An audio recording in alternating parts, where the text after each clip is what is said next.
There was a time when the dinner table didn't offer choices, just survival. What did American families eat? When money ran out and hope barely held on, they didn't order in, they didn't waste.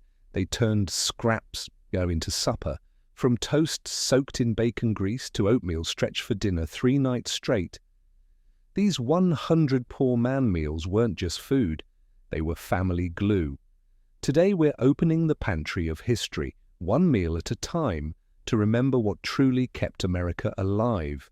Dandelion salad, your backyard's hidden feast. Before grocery stores were stuffed with pre-washed organic spring mix, people during the Depression were looking right outside their doors for dinner. That's right. The dandelions your neighborhood spends thousands trying to kill each year, those were free food for hungry families. Dandelion greens were picked fresh, washed thoroughly, and tossed with a simple dressing of vinegar and whatever oil might be available. The young leaves are actually quite nutritious, packed with vitamins A, C, and K, plus iron and calcium. They have a slightly bitter taste, kind of like arugula, but with more kick. Some folks would add hard-boiled eggs if they had chickens, or toss in other foraged greens to make it more interesting. The beauty of dandelion salad wasn't just that it was free, it was that it provided crucial nutrients when fresh produce was a luxury most couldn't afford. Every part was edible too. The roots could be dried and ground as a coffee substitute, and the flowers made into wine or fritters. Nothing went to waste when hunger was knocking at the door. People didn't eat dandelions because they were trendy,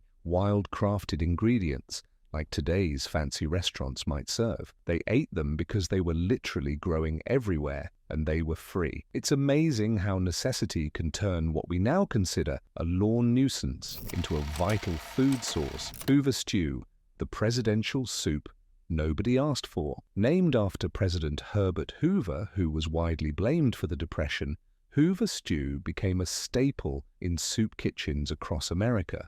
It wasn't exactly named as a compliment to the president, but rather as a bitter reminder of the hard times his administration presided over. This stew was the ultimate throw-it-all-in dish that could feed dozens of hungry people on minimal ingredients. The base was simple: macaroni noodles bulked up with canned tomatoes, hot dogs sliced thin to stretch further, and whatever canned vegetables were available or cheapest, usually corn or beans. One pot of Hoover stew could feed an entire family for pennies. Boy Scout troops even learned to make it during campouts as a lesson in frugality and survival. The starchy pasta filled bellies, while the small amount of meat from the hot dogs provided just enough protein to keep going. What made Hoover stew work wasn't its flavor, which was honestly pretty bland, but its practicality. You could make it with almost anything. It was nearly impossible to mess up, and it filled hungry stomachs. Sometimes that's all you need from a meal when times are tough. Some families would save this stew for days, adding water each time to stretch it even further. Each day the flavor would get a little thinner, but when you're hungry, you don't complain about diluted soup. Poor man's pudding, sweet relief in bitter times. Even during the darkest days of the Depression, people still craved something sweet. Poor man's pudding was the answer, a simple dessert made with whatever was on hand that brought a little joy to otherwise dreary meals. The most common version was bread pudding, which cleverly used stale bread that couldn't be eaten otherwise. Instead of throwing it out, families would soak it in a mixture of water, a touch of sugar, if available, and maybe a sprinkle of cinnamon. Some lucky families might have had an egg to add richness, but many made do without. Another variation was cornmeal pudding, where cornmeal was boiled with water until thick, then sweetened slightly and sometimes flavored with a drop of vanilla if it was a special occasion. The result was similar to modern polenta, but served as a dessert. What's particularly interesting about poor man's pudding is how it varied from region to region. In some parts of the country, it was made with rice instead of bread or cornmeal. In others, it might have had a fruit component if something was growing nearby. The beauty of these puddings wasn't just their sweet taste, it was the way they transformed kitchen scraps and basic ingredients into something that felt special. When a family had almost nothing, being able to serve even a simple dessert maintained a sense of normalcy and dignity. Mulligan stew, the homeless, hearty meal.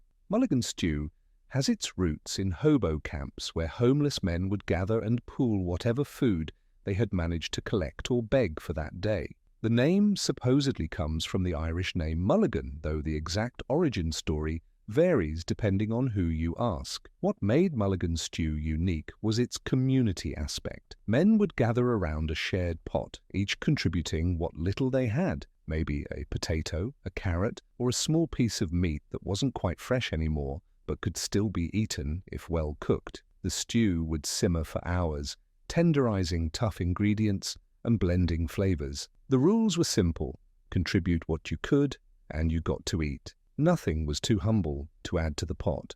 Sometimes the ingredients were foraged from fields or forests. Other times they were discarded scraps from restaurant back doors. One man's garbage truly became another man's dinner.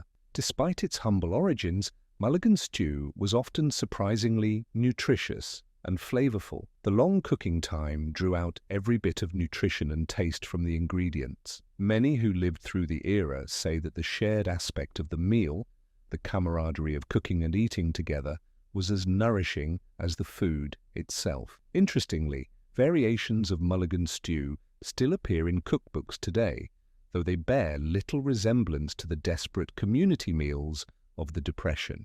Modern recipes are more like regular beef stews with predictable ingredients, a far cry from the whatever we've got approach of the original. Garbage soup, nothing goes to waste. The name isn't appetizing, but the concept behind garbage soup shows just how resourceful people had to be during the Depression. This wasn't soup made from actual garbage, rather it was made from food scraps that today's cooks would typically throw away. Vegetable peels, wilted greens, meat bones that had already been picked clean, fish heads, stale bread. All of these would go into a pot with water and salt. The soup would simmer for hours, extracting every last bit of flavor and nutrition from ingredients that had already served their primary purpose. Families would often keep a perpetual pot of garbage soup going on the back of the stove. Each day, new scraps would be added, and some soup would be eaten. Nothing was ever wasted. The flavor profile changed daily depending on what went into the pot, but the concept remained the same. Extract nourishment from what others would discard. What's remarkable about garbage soup is how it resembles what high-end restaurants now call stock, that flavorful liquid gold that forms the base of many gourmet dishes. What was born of desperate necessity is now considered culinary wisdom. Many grandparents who lived through the Depression kept this habit their entire lives, maintaining a soup pot, or at least saving vegetable scraps in the freezer for future broths. Perhaps the most important lesson from garbage soup isn't just its practicality, but its profound respect for food. In an era of abundance, where we casually toss things that don't look perfect, there's something powerful about remembering a time when every potato, peel and chicken bone was seen as valuable. Milcorno, the government's answer to hunger. If you're finding value in these forgotten pieces of American food history, consider supporting us on Patreon by joining our community. The link is in the description below. Your support helps us continue researching and sharing these important stories from our collective past. Plus, our Patreon members get early access to videos and bonus content about Depression-era survival skills that didn't make it into our main videos. Now let's get back to discussing one of the most unusual government-created foods of the Depression, Milcorno. When things got really desperate during the Depression, the government stepped in with some creative solutions. One of these was Milcorno, a government-developed food made of dried milk powder and cornmeal. It was cheap, it was filling, and according to most accounts, it was about as tasty as it sounds. Milcorno was part of the government's efforts to address both widespread hunger and agricultural surpluses. There was plenty of corn and dairy being produced, but many farmers couldn't sell their products at profitable prices. Meanwhile, people in cities were starving. The solution? Create a cheap, shelf-stable food that used these surplus products. Home economists working for the Bureau of Home Economics, yes, that was a real thing, developed recipes using Milcorno as a base. There were instructions for Milcorno soup, Milcorno grits, Milcorno bread, you name it. Recipe pamphlets were distributed showing how versatile this miracle mixture could be. Was it good? Well, most people who ate it would tell you it was tolerable at best, but it was high in protein and carbohydrates, which meant it provided energy and helped prevent malnutrition. When your choice is Milcorno or nothing, you learn to appreciate Milcorno. The legacy of Milcorno lives on in other government-developed food products. Later programs like the school lunch program and food stamps were more sophisticated approaches to the same problem: how to feed hungry Americans while supporting agricultural production. It might not have been delicious, but Milcorno represented an important shift in how Americans thought about the government's role in preventing hunger. Prune pudding, Eleanor Roosevelt's White House special. Even the White House wasn't immune to the effects of the Depression. First Lady Eleanor Roosevelt took the lead in demonstrating frugality by serving simple, inexpensive meals at the White House, much to the horror of the White House chef and staff. One of her most famous, or infamous, contributions to Depression-era cuisine was prune pudding. Prunes were relatively cheap, had a long shelf life, and provided natural sweetness in a time when sugar was expensive. The pudding was made by stewing prunes until soft, then thickening the liquid with cornstarch and adding spices like cinnamon. When Eleanor Roosevelt served prune pudding at White House functions, it sent a powerful message. If the first family could eat simply, so could everyone else. Many newspapers printed the White House's prune pudding recipe, encouraging Americans to try this economical dessert. Beyond being affordable, prunes had another advantage. They were highly nutritious, providing fiber, potassium, and vitamins at a time when nutritional deficiencies were common. Some doctors even recommended them for health, which gave this humble dessert an air of respectability. Was prune pudding delicious? Well, opinions varied wildly. Some developed a genuine taste for it, while others ate it simply because it was what was available. In many ways, it symbolized the Depression itself, not what anyone would choose, but something you could adapt to and find value in if you had to. Hot water pie, making dessert from almost nothing. When times were extremely tough and families had next to nothing in their pantries, creativity reached new heights. Enter hot water pie, perhaps the most striking example of making something from virtually nothing. The recipe is almost unbelievable. Make a simple pie crust, sprinkle it with a little flour and sugar if available, dot with butter or lard again if available, then pour hot water over the whole thing before baking. Through some culinary miracle, the water, flour, and fat would form a kind of custard as it baked. Hot water pie originated in Appalachia but spread throughout poor communities during the Depression. It was often called desperation pie for obvious reasons. You'd only make it when you were truly desperate. The surprising thing is that it wasn't terrible. The texture was somewhat like a very light custard, and if you had a pinch of cinnamon or nutmeg to add, it could even be tasty. Some variations included a little vinegar for tanginess, creating what's now known as vinegar pie, or a drop of vanilla extract for special occasions. What's most remarkable about hot water pie isn't its flavor, but what it represents: the absolute refusal to give up the small pleasures of life, like dessert. Even in the darkest times, it's a testament to human creativity and resilience that someone looked at an empty pantry and thought, I bet I could still make pie. Rabbit stew, the backyard protein source. When meat became too expensive to buy from butchers, many families, especially in rural areas, turned to raising rabbits for food. Rabbits were perfect for tough times. They reproduce quickly, don't require much space, eat kitchen scraps and garden weeds, and provide lean, healthy meat. Rabbit stew became a common meal for families who kept these animals. The rabbit would be broken down, browned in whatever fat was available, then slow cooked with onions, root vegetables, and herbs until tender. One rabbit could make enough stew to feed a family for 2 or 3 meals, especially if served with bread to sop up the broth. For city dwellers without space for rabbit hutches, hunting wild rabbits became popular. Men would go rabbiting with simple traps or inexpensive .22 rifles, bringing home whatever they could catch. During the Depression, game laws were often loosely enforced when it came to people hunting for subsistence. Children were often given the responsibility of caring for the family rabbits, teaching them valuable lessons about where food comes from and the necessity of self-sufficiency. Many people who grew up during this era recall mixed feelings about Rabbit Day, appreciation for the meal, but sadness about eating animals they had cared for. Rabbit meat fell out of favor in post-war America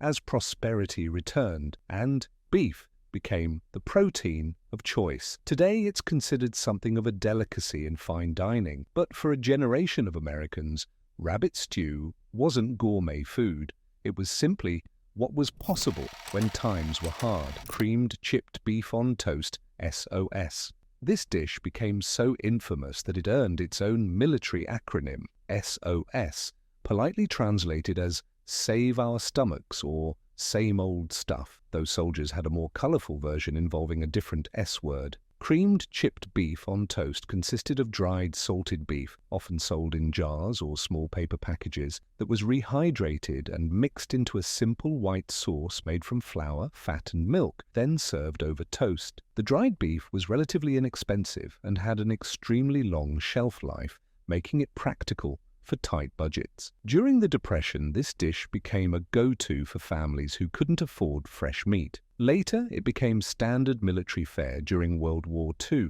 cementing its place in American culinary history, for better or worse. The dish was filling and provided protein, but it was notoriously salty. Many who ate it regularly during the Depression or military service swore they'd never touch it again once they had choices. Yet for others, it became a nostalgic comfort food, representing the simple meals of their youth. What's particularly interesting about creamed chipped beef is how it evolved over time. In the post-war years, variations appeared using ground beef instead of dried beef, creating what many Midwestern families called hamburger gravy, a slightly more palatable version of the original. Today you can still find jars of dried beef in many grocery stores, tucked away on shelves as a reminder of a different era of American eating. For those brave enough to try this historical dish, it offers a direct taste connection to what our grandparents ate during the toughest of times. Potato peel soup, when nothing could be wasted. In today's world of pre-peeled, ready-to-cook vegetables, it's hard to imagine saving potato peels, but during the Depression, throwing away potato skins would have been unthinkably wasteful. Instead, creative cooks transformed these scraps into a surprisingly nutritious soup. Potato peel soup was made by carefully washing potato skins, since they'd been grown in soil, then simmering them with onions, salt, and water. The result was a thin but flavorful broth that contained many of the nutrients from the potato, which are concentrated in the skin. Some families would save peels throughout the week until they had enough for a pot of soup, storing them in cold water to prevent browning. Others would alternate between using the potato flesh for one meal and the peels for another, maximizing every part of this staple food. What's fascinating about potato peel soup is that it was born from necessity but actually had significant nutritional benefits. Potato skins contain fiber, B vitamins, and minerals like potassium and iron, nutrients that were desperately needed during times when balanced diets were difficult to maintain. While most of us wouldn't choose to make potato peel soup today, the principle behind it, that every part of our food has value, is making a comeback in modern sustainable cooking. Root to stem and nose to tail cooking philosophies echo the waste not mentality that was essential during the Depression. Peanut butter, stuffed onions, an unlikely combination. When desperation meets creativity, some truly unusual food combinations emerge. Peanut butter stuffed onions might sound like something from a bizarre cooking challenge, but during the Depression, this odd pairing was born of practicality. The concept was simple: hollow out an onion, fill it with peanut butter, and bake until tender. The idea was to combine a cheap vegetable, onions, with an affordable protein source, peanut butter. Both ingredients were relatively accessible even to struggling families, and together they created a filling meal. The heat from baking mellowed the onion's sharpness, while the oils in the peanut butter helped to soften the onion further. Some versions included a sprinkle of breadcrumbs on top for texture, though this was considered an extra luxury. Would anyone eat this by choice today? Probably not. But the unexpected combination actually worked on a practical level. The dish provided protein, fat, and carbohydrates, essential macronutrients that kept people going. The fact that it sounds unappetizing to modern ears says more about our food privilege than about the dish itself. What's particularly notable about recipes like peanut butter stuffed onions is how they broke conventional culinary rules out of necessity. When feeding your family trumps culinary tradition, you become willing to try combinations that would never appear in a cookbook. Egg drop soup, making one egg feed many. When eggs were scarce or expensive, families still found ways to incorporate their protein and nutrients into meals. Egg drop soup became a popular way to stretch a single egg to help feed an entire family. The technique was simple. Bring a broth to a simmer, often just water flavored with bouillon if available, or the perpetual soup stock many families kept going, then slowly pour in a beaten egg while stirring. The egg would create thin ribbons throughout the broth, distributing its flavor and nutrients throughout the entire pot. Chinese restaurants in America had been serving egg drop soup for years, but during the Depression, simplified versions became common in households of all backgrounds. American home cooks often added whatever vegetables were available, perhaps some celery leaves or a bit of onion, to bulk up the soup and add more flavor. What made egg drop soup so practical wasn't just its economy, but also its speed and simplicity. It could be prepared quickly with minimal fuel, an important consideration when every coal briquette or piece of firewood was precious. For children during this era, egg drop soup was often served when they were ill. The warm broth and easily digestible protein made it a go-to for upset stomachs or colds. Many who grew up during the Depression continued to associate this simple soup with comfort and care throughout their lives. Cornmeal mush, 3 meals from one pot. Cornmeal mush might be the ultimate versatile Depression-era food. From a single pot of cornmeal cooked in water, families could create 3 distinct meals, stretching their food budget to the absolute limit. For breakfast, freshly made mush would be served hot with a little milk and sugar if available, similar to cream of wheat or porridge.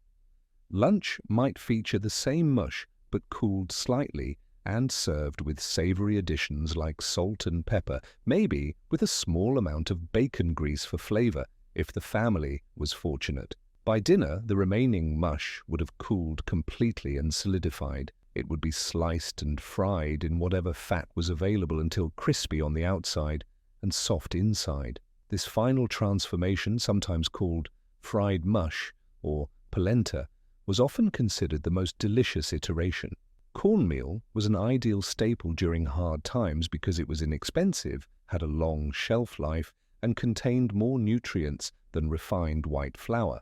In the South and in Appalachia, where corn had been a dietary staple for generations, families already had traditional recipes for cornmeal mush that served them well during the Depression. The legacy of this adaptable dish lives on in various forms across American cuisine, in Southern grits, in Italian-American polenta, and in the cornmeal porridge traditions of many cultures. What was once poverty food has been elevated to restaurant menus, though many modern diners don't realize they're enjoying a dish that once helped families survive the toughest of times.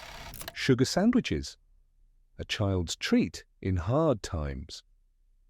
When there was virtually nothing else in the pantry, parents would still find ways to give their children a special treat. Enter the sugar sandwich, 2 slices of bread spread with a bit of butter or lard, then sprinkled with sugar. For children during the Depression, a sugar sandwich might be the closest thing to candy they would experience. The simple combination of fat and sugar provided quick energy and calories when both were in short supply. Some variations included a sprinkle of cinnamon if available, creating a poor man's version of cinnamon toast. Parents would often save these treats for special occasions or as rewards, making them seem more special than their simple ingredients would suggest. A sugar sandwich might mark a birthday when no cake was possible, or serve as a Sunday treat after church. What's particularly poignant about sugar sandwiches is how they represent parents' efforts to maintain some normalcy and joy for their children, despite dire circumstances. Even in the darkest economic times, the desire to see a child's face light up with delight remained strong.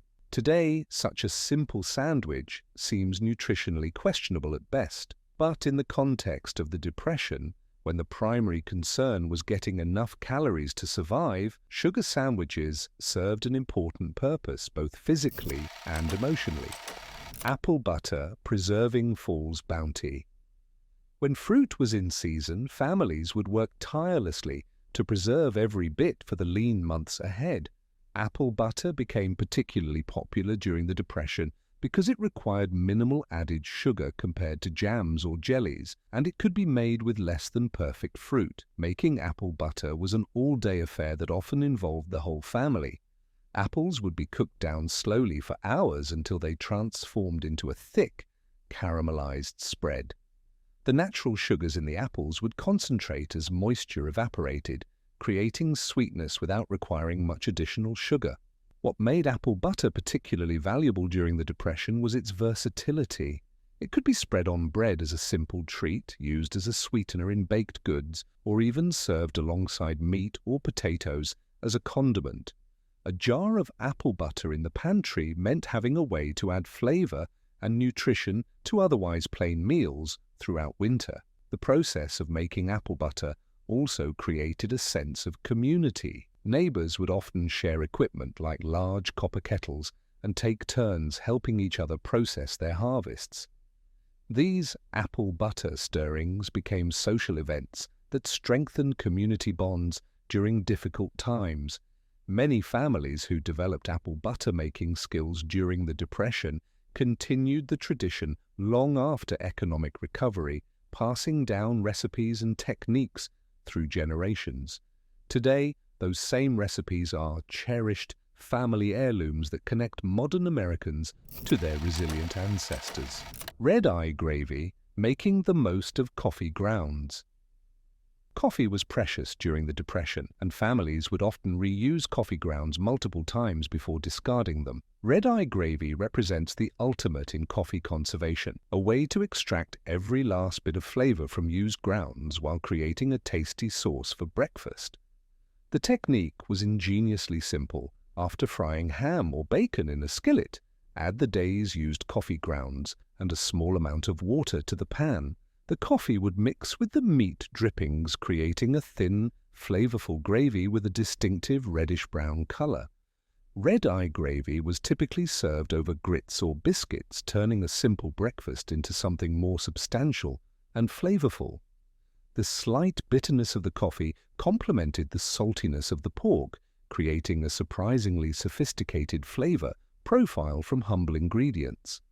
This gravy had deep roots in Southern cooking before the Depression, but became more widespread during the economic crisis as people sought ways to maximize every ingredient. The name supposedly comes from its appearance, a pool of gravy with a spot of fat in the middle, resembling a bloodshot eye. What makes red-eye gravy particularly representative of Depression-era cooking is its transformative quality. Turning what would normally be waste, used coffee grounds and meat drippings, into a delicious component of a meal. This alchemy of necessity created flavors and techniques that remain part of American culinary heritage. Buttermilk pie, the dairy product nobody wanted. Before the Depression, buttermilk was often considered a byproduct of buttermaking that might be fed to pigs or chickens rather than consumed by humans. But as resources grew scarce, Americans rediscovered buttermilk as an ingredient in its own right, particularly in the form of buttermilk pie. Buttermilk pie required just a few basic ingredients: buttermilk, sugar, eggs, flour, and butter for a simple custard filling in a basic crust.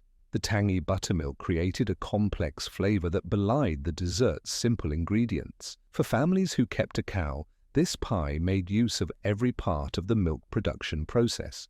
What made buttermilk particularly valuable during the Depression was its long shelf life compared to sweet milk. In an era before widespread refrigeration, buttermilk's natural acidity helped it stay usable longer, making it a practical ingredient for families watching every penny. Buttermilk pie became especially popular in the South, where dairy cows were common even on small family farms.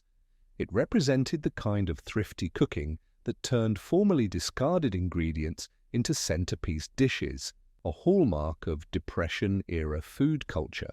Today, buttermilk pie has transcended its humble origins to become a beloved traditional dessert, particularly in southern states. Many people who make it now have no idea that they're preparing a dish born of necessity during one of America's most challenging periods, Hoover hogs when rabbits weren't enough. The term Hoover hog was a bitter joke during the Depression, a nickname for opossum, which became a source of meat for truly desperate families. Named sarcastically after President Herbert Hoover, these animals were hunted as a last resort when more conventional options weren't available. Opossums had several advantages during hard times. They were plentiful, easy to trap, and could be found in both rural and semi-urban environments. Their meat, while not particularly prized under normal circumstances, provided protein when nothing else was available. Preparing opossum required some special techniques. They were typically parboiled first to help remove the gamey flavor, then roasted or baked with sweet potatoes, a preparation that became standard enough to appear in community cookbooks from the era. For many Americans, especially in the middle class who had never considered eating such animals before, resorting to opossum meat was a humbling experience that demonstrated just how dramatically circumstances had changed. Pride often had to be swallowed before the meal itself. Interestingly, opossum meat had long been part of Native American and rural Southern diets before the Depression, showing how economic necessity pushed mainstream Americans to adopt food practices that had previously been associated primarily with marginalized communities or country folk. Salt pork gravy, when meat, was just a flavoring. Fresh meat was often unaffordable during the Depression, so many families relied on salt pork, a cheap, heavily salted, preserved pork product similar to bacon but fattier and less expensive. Rather than eating it directly in large quantities, families would use small amounts to flavor other foods, particularly in the form of gravy. Salt pork gravy was made by rendering a small piece of salt pork, adding flour to make a roux, then slowly incorporating milk or water to create a creamy white gravy. This gravy would then be served over biscuits, potatoes, or whatever starch was available, creating a filling meal where the meat served as flavoring rather than the main component.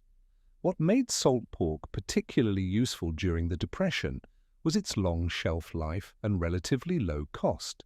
A single small piece could flavor multiple meals, stretching the family's meat budget significantly further than fresh options. The high salt content presented challenges, though. Many recipes called for soaking the salt pork in water before cooking to remove some of the salt. Even then, salt pork gravy was notoriously salty by modern standards, something that many who lived through the era never forgot. This approach to using meat as a flavoring agent rather than the center of the meal represents a significant shift in American cooking during the Depression. It's a principle that many budget-conscious cooks still apply today, though usually by choice rather than absolute necessity. Spaghetti with boiled carrots, Italian-American adaptation.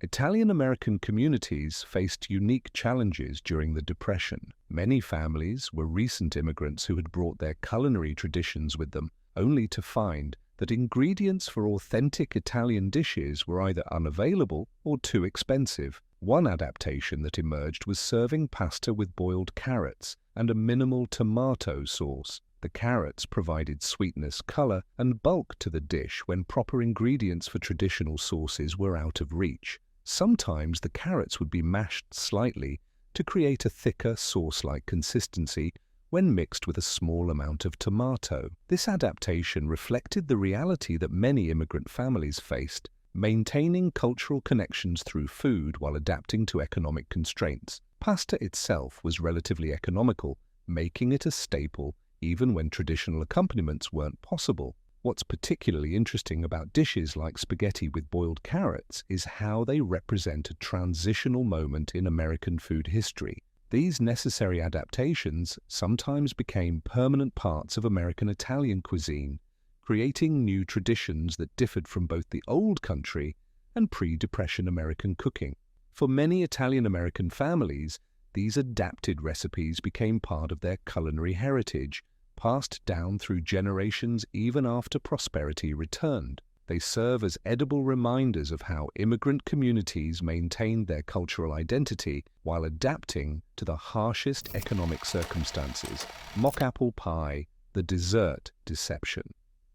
Perhaps one of the most ingenious food substitutions of the Depression era was mock apple pie, a dessert that contained no apples whatsoever. Instead, it was made with Ritz crackers, or similar crackers, soaked in a sugar syrup flavored with lemon juice and cinnamon. The crackers, once baked in the syrup, took on a texture remarkably similar to cooked apples. The lemon juice provided tartness, while cinnamon and sugar created the familiar apple pie flavor profile. Many people who tasted this pie without knowing its ingredients couldn't tell it wasn't made with real apples. This clever substitution was necessary because fresh fruit was expensive and often unavailable during winter months. Crackers, on the other hand, were relatively affordable and had a long shelf life, making them a practical pantry staple.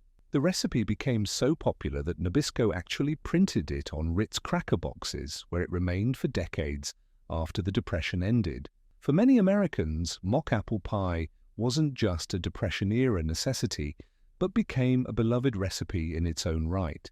What makes mock apple pie particularly fascinating is how it represents the psychology of eating during hard times.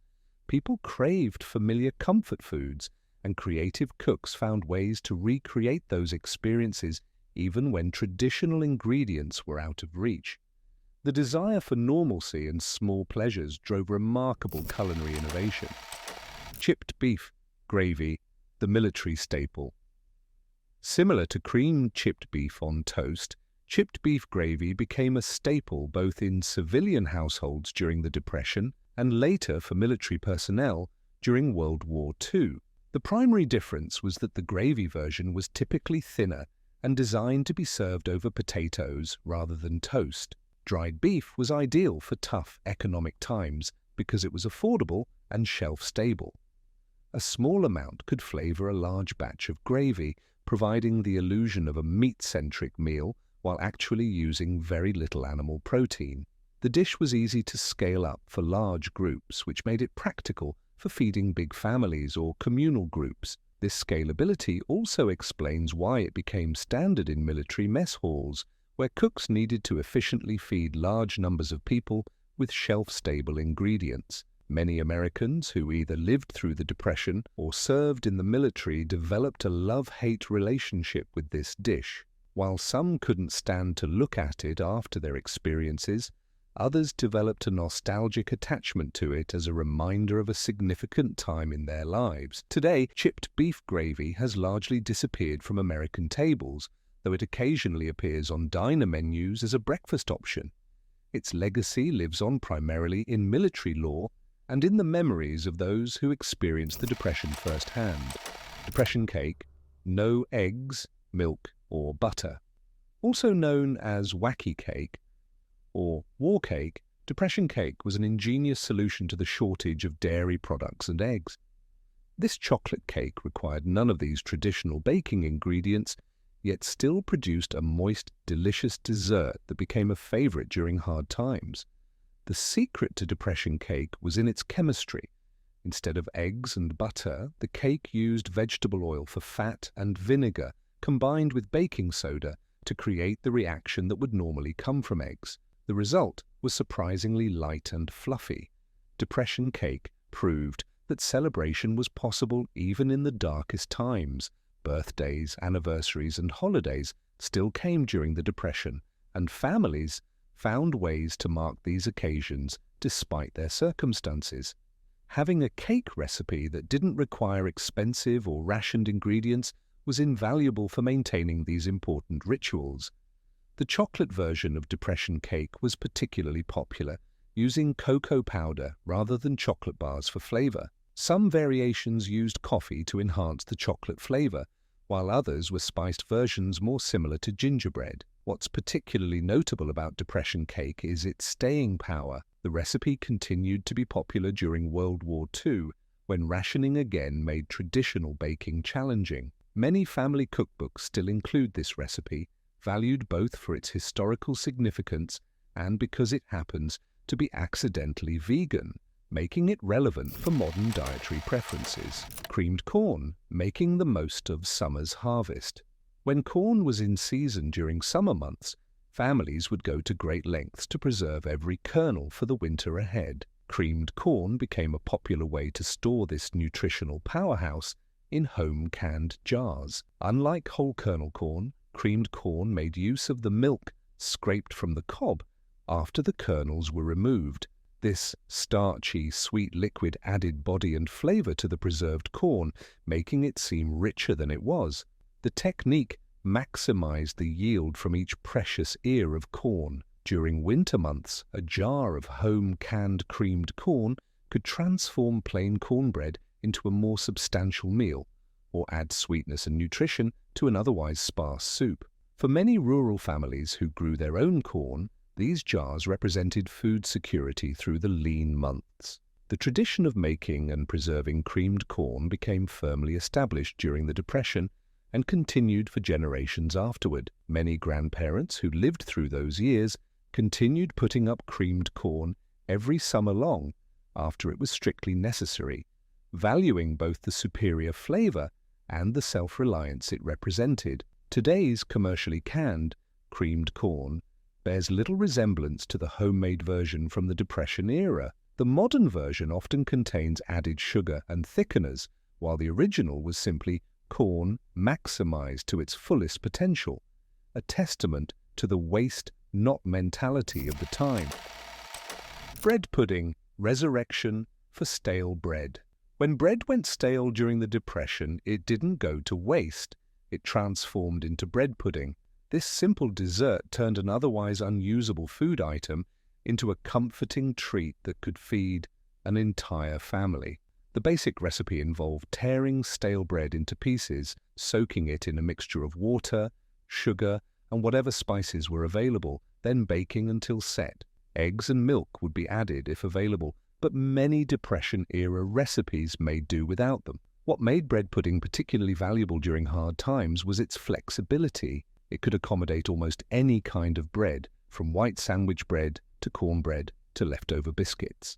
Fruit could be added when in season, and spices adjusted based on what was in the pantry. For many families, bread pudding represented more than just a way to use up stale bread. It was a way to create a sense of abundance from scarcity. A warm, sweet dessert on the table boosted morale even when other parts of life felt devoid of comfort. The tradition of bread pudding is much older than the Depression, with versions appearing in cookbooks for centuries. But the economic hardship of the 1930s cemented its place in American home cooking as a symbol of resourcefulness and care. Many modern comfort food restaurants now offer upscale versions of this humble dish, often without recognizing its origins in necessity. Creamed chipped beef on toast, SOS. If you've ever had a military veteran in your family, chances are they've mentioned SOS. Same old stuff, or something a bit more colorful. Creamed chipped beef on toast became a staple during World War II when meat was rationed and dried beef was plentiful. The military served it so often that soldiers brought it home after the war, making this couldn't be simpler, just dried beef. In a white sauce poured over toast, the dried beef gets rehydrated in the creamy sauce, and suddenly you've got a filling meal that costs next to nothing. What made this dish survive wasn't just its price tag, but its ability to fill you up and keep you going all day. Back in the 1940s and 50s, a whole meal of this would cost just pennies per serving, and it would become a comfort food that crossed generations. Many folks I've talked to remember their grandparents making this on cold mornings before school or work. It's one of those dishes that carries memories along with its practical value. Depression-era egg drop soup. When eggs were the only protein many families could afford, creativity became essential. Depression. Era egg drop soup was born from necessity but perfected through practice. Unlike the Chinese restaurant version you might be familiar with, this American version was much simpler. You'd start with any broth you could manage, even just hot water with salt and maybe some onion if you had it. Slowly pour a beaten egg into the hot liquid while stirring, and those eggs would form beautiful ribbons throughout the broth. The warmth of the soup combined with the protein from the eggs made this an incredibly economical meal. What's remarkable is how this simple technique crossed cultural boundaries. From Italian stracciatella to Greek avgolemono, the idea of stretching eggs in broth has sustained people worldwide during hard times. And it still works today when you're down to the last few items in your fridge. Poor man's stroganoff. Traditional. Beef stroganoff calls for tender cuts of beef and sour cream, luxuries many couldn't afford during tough times. Enter poor man's stroganoff, which cleverly substituted ground beef or even bologna in desperate times for expensive cuts. The genius of this dish is in the sauce, a mix of cream of mushroom soup, maybe a bit of milk or sour cream if you had it, and whatever seasonings were on hand. Served over egg noodles or even plain bread, this dish transformed humble ingredients into something that felt special. Back in the 1950s, home economists actually promoted versions of this dish to help families stretch their food budgets. Campbell's Soup Company even featured similar recipes on their labels, knowing that Americans needed affordable, filling meals. Today, this remains a go-to comfort food that doesn't break the bank. Bread and milk. Sometimes the simplest foods are the most meaningful. Bread and milk, just torn bread in a bowl with warm milk poured over, sustained countless children through America's hardest economic times. Some families would add a sprinkle of sugar or cinnamon if they had it, turning necessity into a treat. This wasn't just economical, it was also about using every bit of available food. Stale bread that couldn't be eaten normally would soften in the warm milk. Nothing went to waste when every penny counted. For many elderly Americans today, this dish remains a comfort food that reminds them of childhood. What's interesting is how this simple combination crossed cultures and generations. From Italian zuppa di latte to British milk sop, variations of this dish have nourished people across continents and centuries. Sometimes the humblest foods have the longest histories: beans and cornbread. In the American South and Appalachia, beans and cornbread wasn't just a meal, it was a way of life. Dried beans cost almost nothing, stored indefinitely, and provided essential protein and fiber. Paired with cornbread made from locally ground corn, this combination became the backbone of survival during the toughest times. The beauty of beans and cornbread was in its versatility. Pinto beans, navy beans, black-eyed peas, whatever was available could form the base. The beans would simmer all day, perhaps with a ham hock or bacon end if you were lucky, or just salt and pepper if you weren't. Cornbread provided the perfect complement, requiring just cornmeal, a bit of fat, and some baking soda. Together they created a complete protein that could sustain hard physical labor. Even today, this combination remains a cultural touchstone and budget-friendly meal that costs just dollars to feed a family. Potato soup before fancy loaded. Potato soups became restaurant fare. Simple potato soup was survival food. Potatoes have always been affordable, filling, and nutritious, a trifecta that made them invaluable during economic hardship. The most basic version required just potatoes, water, salt, and perhaps an onion. If milk was available, it would be added for richness. The potatoes would break down as they cooked, naturally thickening the broth without any need for flour or cream. What made potato soup special was how it could be adapted based on what was available. A bit of bacon grease for flavor in good times, just salt and pepper in lean times. This adaptability made it a cornerstone of frugal cooking from Irish immigrants during the 1800s through the Great Depression and beyond. Even today, a pot of potato soup remains one of the most economical ways to feed a family for days. Rabbit stew. When times got truly tough, especially in rural America, people returned to hunting for sustenance. Rabbit became particularly important during the Depression and wartime rationing because they were plentiful, reproduced quickly, and could even be raised in urban backyards. Rabbit stew stretched this lean meat with whatever vegetables were available. Typically, potatoes, carrots, and onions if possible. The long, slow cooking transformed humble ingredients into something rich and satisfying. What made this dish special was how it connected people to older traditions of self-sufficiency. Even today, many rural families have passed down recipes for rabbit stew that haven't changed in generations. While it might seem unusual to modern urban dwellers, rabbit meat remains one of the most sustainable and economical proteins available, something our ancestors understood well during hard times. Bologna gravy and biscuits. When meat was scarce or expensive, bologna became the affordable alternative that kept families going. Bologna gravy and biscuits transformed this humble lunch meat into a filling dinner by creating a gravy from fried bologna, flour, milk, and drippings. The magic happened when the bologna was fried until crispy, creating a base of flavor that would infuse the entire dish. The rendered fat was used to make a roux, then milk was added to create a creamy gravy poured over homemade biscuits or even plain bread. During the 1940s and 50s, when many families were struggling to recover financially after the war, dishes like this helped stretch food budgets. A single pound of bologna could feed a family of 4 this way, something impossible if served as sandwiches alone. It's a testament to the creativity born from necessity. Dandelion salad. Before grocery stores lined every corner, people understood that food grew all around them, even in their yards. Dandelion greens, now often sprayed with weed killer, were once treasured as the first fresh greens available in spring, offering vital nutrients after winter months of preserved foods. A simple dandelion salad made with young greens, a bit of bacon grease or oil, vinegar, and hard-boiled eggs, if available, provided essential vitamins and minerals at absolutely no cost.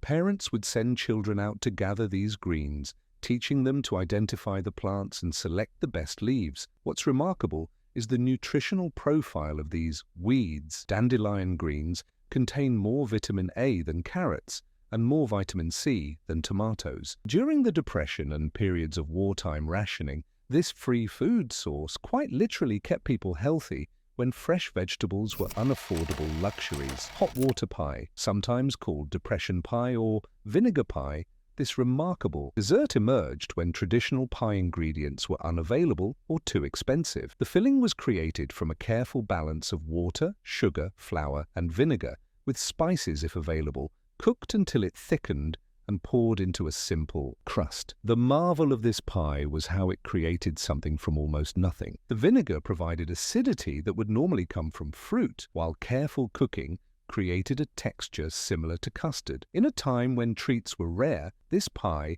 brought joy at minimal cost. Historical cookbooks from the 1930s contain numerous variations of this recipe, showing how widespread it became during the Depression. Regional variations emerged too. In some places, cinnamon was added, in others, vanilla if it could be afforded. Each family adapted based on what they had, creating their own tradition from scarcity. Fried bologna sandwiches. Bologna has long been the working person's meat, affordable, long-lasting, and versatile. But when a family needed to make it special, they'd fry it. The simple act of frying bologna transformed it entirely. The edges would crisp and curl, the flavor would deepen, and suddenly an ordinary sandwich became something crave-worthy. During the mid-20th century, fried bologna sandwiches became an iconic lunch for blue-collar workers and schoolchildren alike. The beauty was in its simplicity, just bread, fried bologna, and maybe a spread of mustard or mayonnaise if available. Some would cut a slit or X in the center of the bologna to prevent it from bubbling up when fried, a trick passed down through generations. What made this dish persist wasn't just its affordability, but its genuine deliciousness. Even as incomes improved for many families, the fried bologna sandwich remained a beloved comfort food that connected people to their roots and childhood memories. Ham bone soup. Nothing demonstrated the waste not, want not philosophy better than ham bone soup. After a holiday, ham was enjoyed, often the only meat splurge many families could afford. The bone with bits of meat clinging to it would become the foundation for meals that could feed a family for days. The ham bone would simmer with dried beans peas or whatever vegetables were available, creating a rich broth infused with smoky flavor. The small bits of meat would fall off during cooking, distributing throughout the soup. This approach transformed what might have been thrown away into the star ingredient of a new meal. This practice wasn't just economical, it was profoundly nutritious. The long simmering of the bone extracted calcium and other minerals, while the marrow added richness and vital nutrients. Our ancestors instinctively understood what science has now confirmed. Bone broth contains compounds that support overall health. Cornmeal mush. Before boxed cereals dominated breakfast, many Americans started their day with cornmeal mush, a simple porridge made from cornmeal cooked in water or milk until thick. What made this dish remarkable was its versatility. It could be served hot with butter or molasses for breakfast, or cooled, sliced, and fried for dinner. The economics were unbeatable. A few cents worth of cornmeal could fill many bellies. During the Depression, government relief programs often distributed cornmeal to struggling families precisely because it could be stretched so effectively. Many elderly Americans today, the smell of cornmeal cooking still evokes powerful childhood memories. What's fascinating is how this humble dish connects to global food traditions, from Italian polenta to southern grits to Romanian mamaliga. Across cultures and continents, people discovered that this simple preparation of ground corn could sustain life through the hardest times. Egg gravy. When meat was scarce or unaffordable, egg gravy provided protein and comfort in a form that felt like a treat rather than deprivation. The technique was simple but ingenious. Eggs were scrambled directly into a basic flour gravy, creating a rich, protein-packed sauce that could be poured over biscuits, bread, or potatoes. This dish emerged from Southern cooking traditions but spread nationwide during the Depression and World War II rationing periods. A family with chickens could produce this protein-rich meal even when meat was unavailable or too expensive. The adaptability was key. It could be made richer or plainer depending on what dairy was available. Food historians note that egg gravy represents the clever adaptation of traditional cooking techniques to meet the challenges of scarcity. The same roux-based approach used for meat gravies was repurposed with eggs as the protein, allowing families to maintain familiar food traditions even in hard times. Fried cabbage. Cabbage has long been the unsung hero of hard times. Inexpensive, long-lasting, nutritious, and incredibly versatile. Fried cabbage took this humble vegetable and transformed it into a meal that felt satisfying and even special when meat was scarce. The technique couldn't be simpler. Shredded cabbage fried in whatever fat was available, whether bacon grease, saved from previous meals, lard, or even just a bit of oil. Onions would be added if available, and the long cooking process would caramelize the vegetables, bringing out natural sweetness and a depth of flavor that belied its simple ingredients. During the Depression and subsequent periods of economics hardship, cabbage consumption soared precisely because it offered so much nutrition for so little cost. A head of cabbage could feed a family for several meals, providing vitamin C and fiber, and fresh fruits and other vegetables were luxuries beyond reach. Poor man's meal. This iconic Depression-era dish goes by many names, but the ingredients remain consistent: potatoes and hot dogs, or whatever inexpensive meat was available, fried together until crispy and golden. The genius was in how it transformed two of the cheapest available foods into something genuinely delicious. The potatoes served as the filling base, while small amounts of meat provided flavor and protein. Onions were added when available for additional flavor. This combination became so beloved that it transcended its origins as necessity food and became a comfort food passed down through generations. What makes this dish historically significant is how it represents the introduction of processed meats like hot dogs into everyday American cooking. As meat production became more industrialized in the early 20th century, these products provided affordable protein to working-class families, fundamentally changing American food culture. Tomato gravy. In the American South and Appalachia, tomato gravy became the answer to the question, what do you do when you have tomatoes but little else? This simple sauce, made from home-canned or fresh tomatoes, flour, fat, and seasonings, transformed plain cornbread or biscuits into a satisfying meal. During summer months, when tomatoes were plentiful, families would enjoy this gravy fresh. The rest of the year, home-canned tomatoes provided vital vitamin C and bright flavor when fresh produce was unavailable. The acidity of the tomatoes cut through the richness of the fat, creating a perfectly balanced sauce.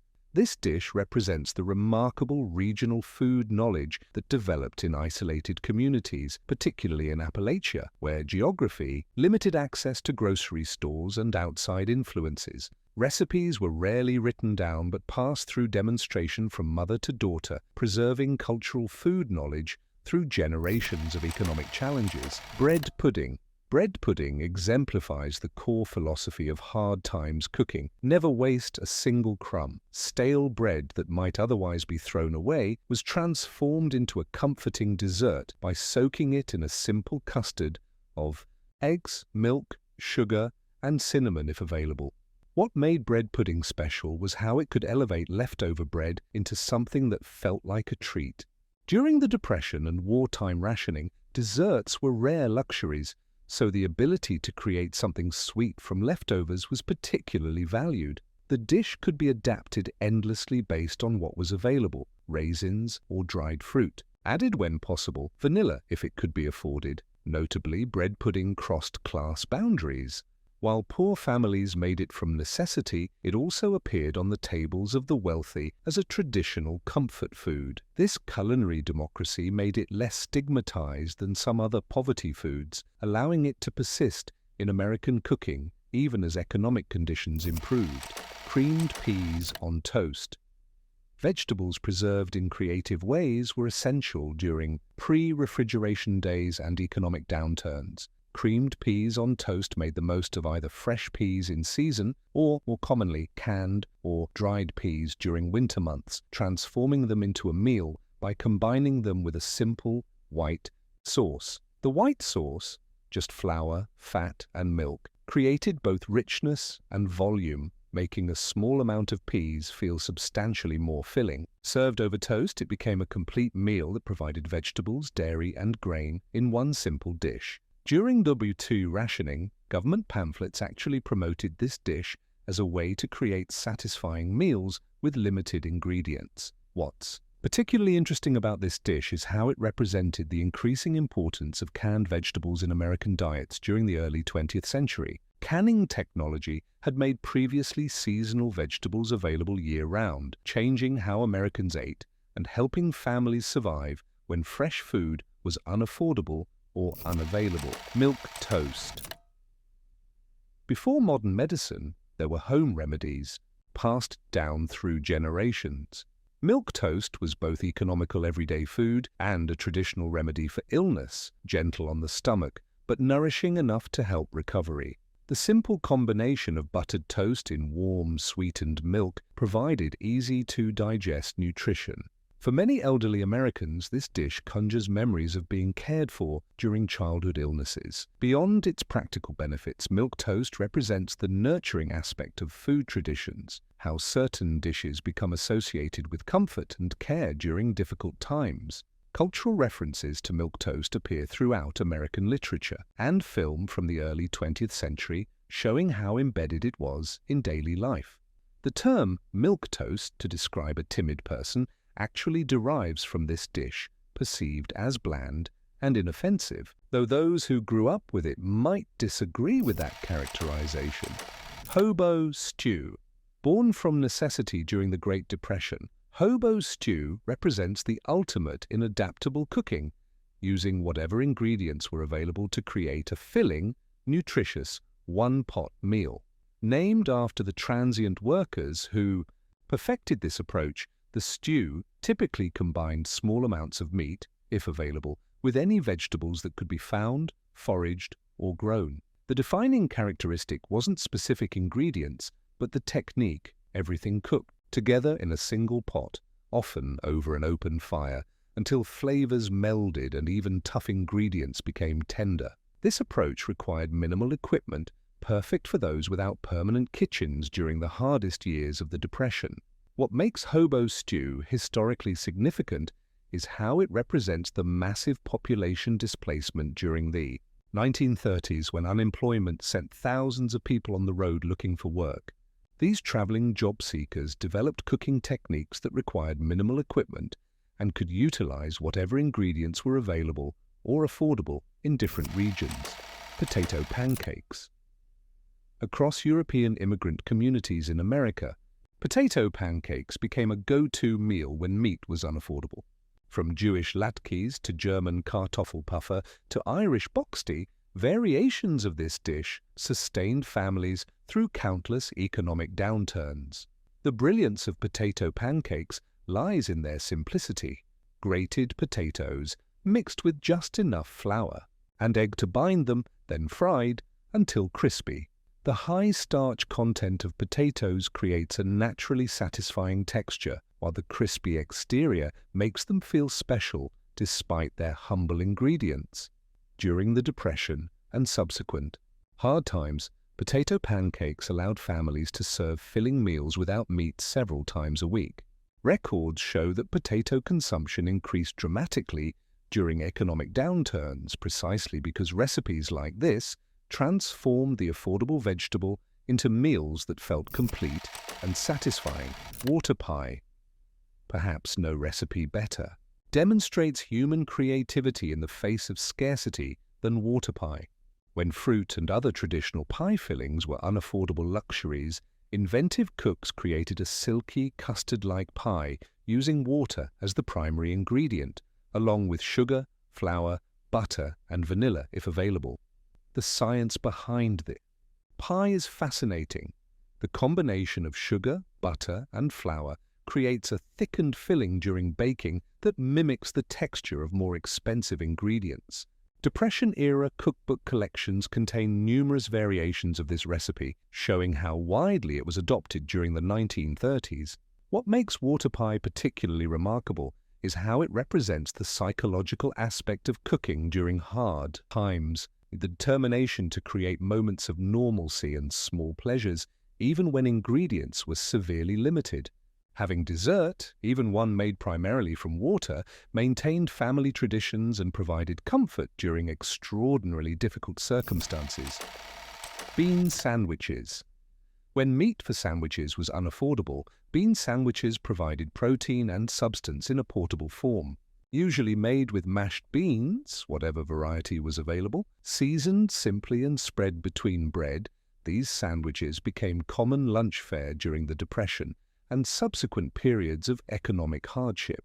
The beauty of bean sandwiches was their adaptability. They could be as simple as plain mashed beans with salt and pepper, or enhanced with onions, pickle relish, or a bit of cheese when available. The texture of mashed beans created a satisfying sandwich filling that could fuel a day of hard physical labor. Food historians note that bean sandwiches represent a significant adaptation in American eating habits during the Depression. The need to create filling, portable lunches for workers and schoolchildren when traditional sandwich meats were too expensive. This pragmatic approach to nutrition helped families maintain energy and health during extraordinarily challenging economic times. Mayonnaise biscuits. When eggs and milk were scarce or needed for other purposes, innovative cooks discovered that mayonnaise could replace both in biscuit recipes. This clever substitution emerged during WFT rationing when dairy products were limited, but commercial mayonnaise remained more accessible. The technique is remarkably simple. Mayonnaise provides both the fat and moisture needed for tender biscuits, mixed with just flour and a bit of baking powder. These biscuits paired with nearly any meal, adding satisfying carbohydrates to stretch small portions of other foods further.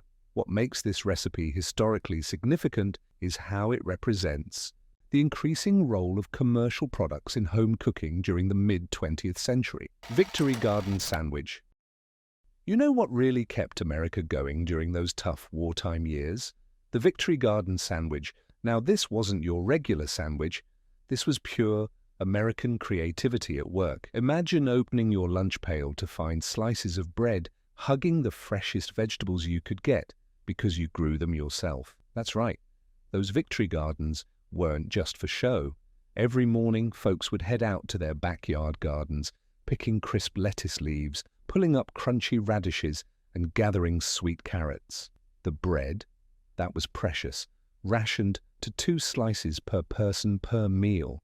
But oh, did people make those slices count?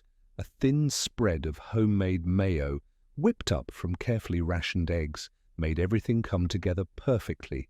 The government loved these sandwiches so much they even printed special recipe cards showing exactly how to layer those vegetables for maximum nutrition.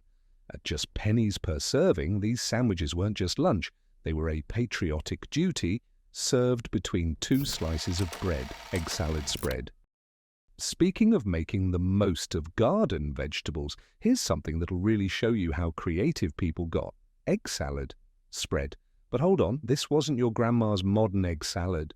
With fresh eggs being shipped to our boys overseas, home cooks had to get clever. The secret weapon, powdered eggs. I know, but stay with me here. Mixed with that same homemade mayo and finely diced celery straight from the Victory Garden, it became something special. The real genius move? Adding mashed potatoes to make it stretch further. That trick spread through neighborhoods faster than war news on the radio. For just 15 cents, you could make enough to feed a whole family for lunch. Some clever cooks even mixed in a bit of mustard powder when they could get their hands on it. Add some Victory Garden chives and you'd almost forget you were eating powdered eggs. Bean spread sandwiches. While eggs were worth their weight in gold, another humble hero was holding down the lunch table, the bean spread sandwich. Navy beans, those little white miracles, could be bought for just pennies a pound, and boy did they deliver. Mashed up with a bit of margarine, because butter, that was strictly rationed, and seasoned with whatever herbs people could grow in their victory gardens. These spreads became the backbone of lunchboxes everywhere. The best part? Make it on Monday, and you'd have lunch sorted for the whole week. Smart cooks would add whatever they could find, maybe some grated carrots or finely chopped onions from the garden. Even the government got behind this one, launching their Beans Are Bullets campaign. Sure, they were thinking about dinner, but lunch is where these protein-packed spreads really showed their worth. It wasn't fancy, but it kept America's workers going strong. Spam and pickle sandwiches. From one protein substitute to another, let's talk about something that became as American as victory itself, the spam and pickle sandwich. This combination wasn't just a sandwich, it was a testament to American ingenuity. At 33 cents a can, Spam became the unlikely hero of lunchboxes across the nation. The real magic happened when folks paired those thin slices of Spam, and I mean thin, you had to make that can last all week, with home-pickled vegetables from their victory gardens. That vinegary crunch of cucumber pickles or pickled onions made each precious slice of meat taste like a feast. The smartest cooks would lightly grill the Spam first, creating a flavor that had factory workers trading their sandwiches like baseball cards. Housewives even started competing over who could make their Spam sandwiches stretch the furthest. Some clever cooks discovered that dicing the Spam and mixing it with those pickled vegetables made it seem like there was more meat than there actually was. Mock chicken salad.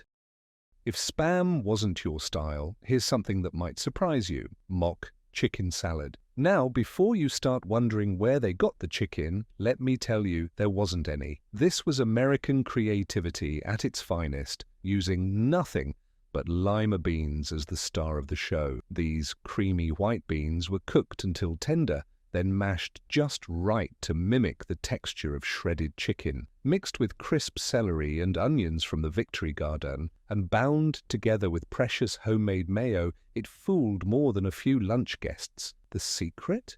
A pinch of sage and a dash of poultry seasoning, if you could get your hands on it. At just pennies per serving, this mock chicken salad became such a hit that some folks kept making it even after real chicken became available again. Women's magazines claimed you couldn't tell the difference, and you know what? Sometimes they weren't far off. Liberty lunch spread. While some lunches mimicked meat, others proudly embraced the humble butterbean. Enter the Liberty lunch spread, a patriotic combination that stretched ingredients while filling bellies. This wasn't just any bean spread, this was American resourcefulness served on a plate. The government's own recipe called for mashed butter beans mixed with toasted breadcrumbs, a clever way to use up every last crumb of precious bread. Victory Garden vegetables found their way in too. Finely chopped carrots, bits of celery, even grated onion for extra flavor. Some creative cooks added a splash of vinegar from their pickle jars to give it that special zing. What made this spread different was how it brought communities together. Women would gather to make big batches, sharing it with neighbors, and sending it to school with their kids. At just 20 cents to feed a family of 4, it was a lunch that helped win the war from right here at home. Cottage cheese and jam sandwich. While families got creative with beans, they got downright ingenious with dairy. Cottage cheese and jam sandwich became a true wartime champion. Now, this wasn't store-bought cottage cheese. This was homemade magic that started with precious milk that hadn't been sent to the troops. Housewives would spend hours carefully curdling milk, creating small batches of cottage cheese that made every drop count. The real game changer? Pairing it with homemade jam from Victory Garden fruits. Strawberries, blackberries, even wild berries the kids would gather. Anything sweet that could be preserved became part of this lunch sensation. Kids especially loved these sandwiches because they tasted like a treat in times when treats were hard to come by. At just pennies per serving, mothers could send their children to school with something that felt special, even during the toughest of times. Sardine salad.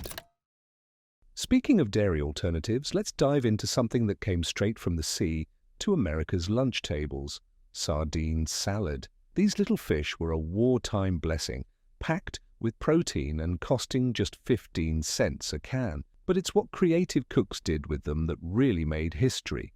Mixed with mashed potatoes to make them stretch, and seasoned with whatever herbs were growing in the Victory Garden, sardine salad became a lunchbox staple. The government even promoted it as sea protein for strength. Some clever cooks would add finely chopped onions and celery to give it more bulk without using up precious ingredients. Served on crackers or between slices of bread, this protein-packed lunch kept factory workers going strong. Some folks even started preferring it to tuna, good thing too, since most of the tuna was headed to the troops. Victory Garden tomato soup. From sea to garden, let's talk about something that became the crown jewel of Victory Garden lunches: homemade tomato soup. This wasn't your typical canned soup. This was something special that started right in American backyards. Those Victory Garden tomatoes, ripened under the summer sun, became liquid gold when transformed into soup. The secret? Thickening it with breadcrumbs from stale bread. Nothing went to waste in wartime kitchens. A handful of basil from the garden, maybe some homegrown onions, and you had something that could warm both body and spirit. Mothers would send it to school in thermoses. Factory workers would share it during lunch breaks, and it cost practically nothing if you grew the tomatoes yourself. Some communities even organized soup days, where everyone would bring their garden tomatoes to make huge batches together. Waxed paper sandwiches. While soup warmed bellies, America's factory workers needed something that could last through a long shift. Enter the waxed paper sandwich, a simple innovation that changed how America packed lunch. This wasn't just about wrapping a sandwich. It was about preserving precious food in an era when every slice mattered. Those thin sheets of waxed paper became worth their weight in gold. Workers would carefully wrap their bologna or spam sandwiches, creating a seal that kept the bread from drying out during long factory shifts. The paper itself was reused until it practically fell apart. Nothing went to waste in wartime America.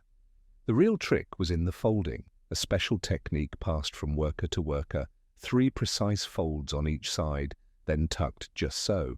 Some folks even claimed their sandwiches stayed fresh for 2 days when wrapped right. At just pennies per roll, waxed paper became the unsung hero of the lunch pail revolution. Pimiento cheese spread.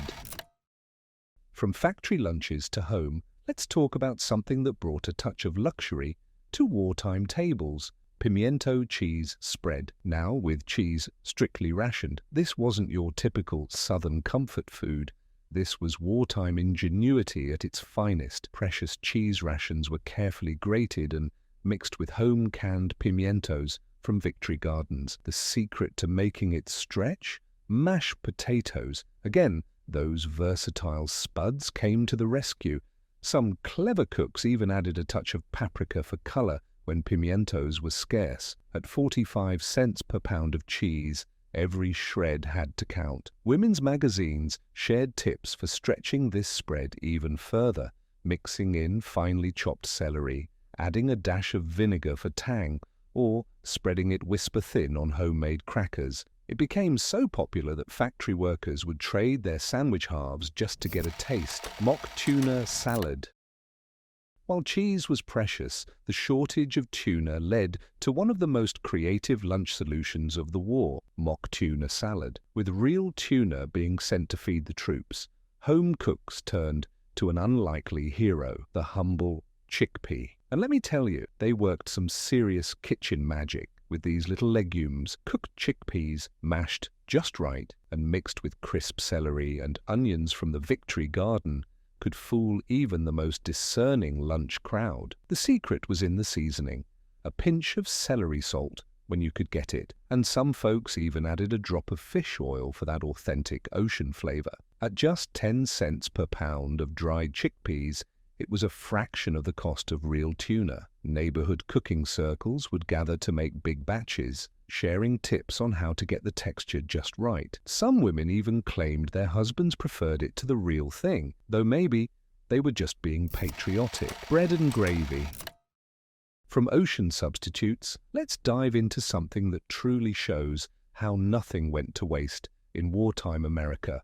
Bread and gravy lunch. Now, this might sound like just leftover breakfast, but let me tell you, this was strategic meal planning at its finest. That morning's breakfast gravy, one maybe made from precious drippings or sometimes just flour, browned in whatever fat was available, became lunch's secret weapon. Day-old bread, which you couldn't afford to waste, soaked up that gravy like a sponge. Smart cooks would add whatever Victory Garden vegetables they had on hand, maybe some peas, carrots, or even wild mushrooms they'd foraged themselves. The real genius was in how it could feed a whole family for just pennies. Some folks even started making extra gravy at breakfast just for this purpose. During the coldest months, factory workers would wrap their gravy bread in wax paper and warm it on the radiators at work. Instant hot lunch.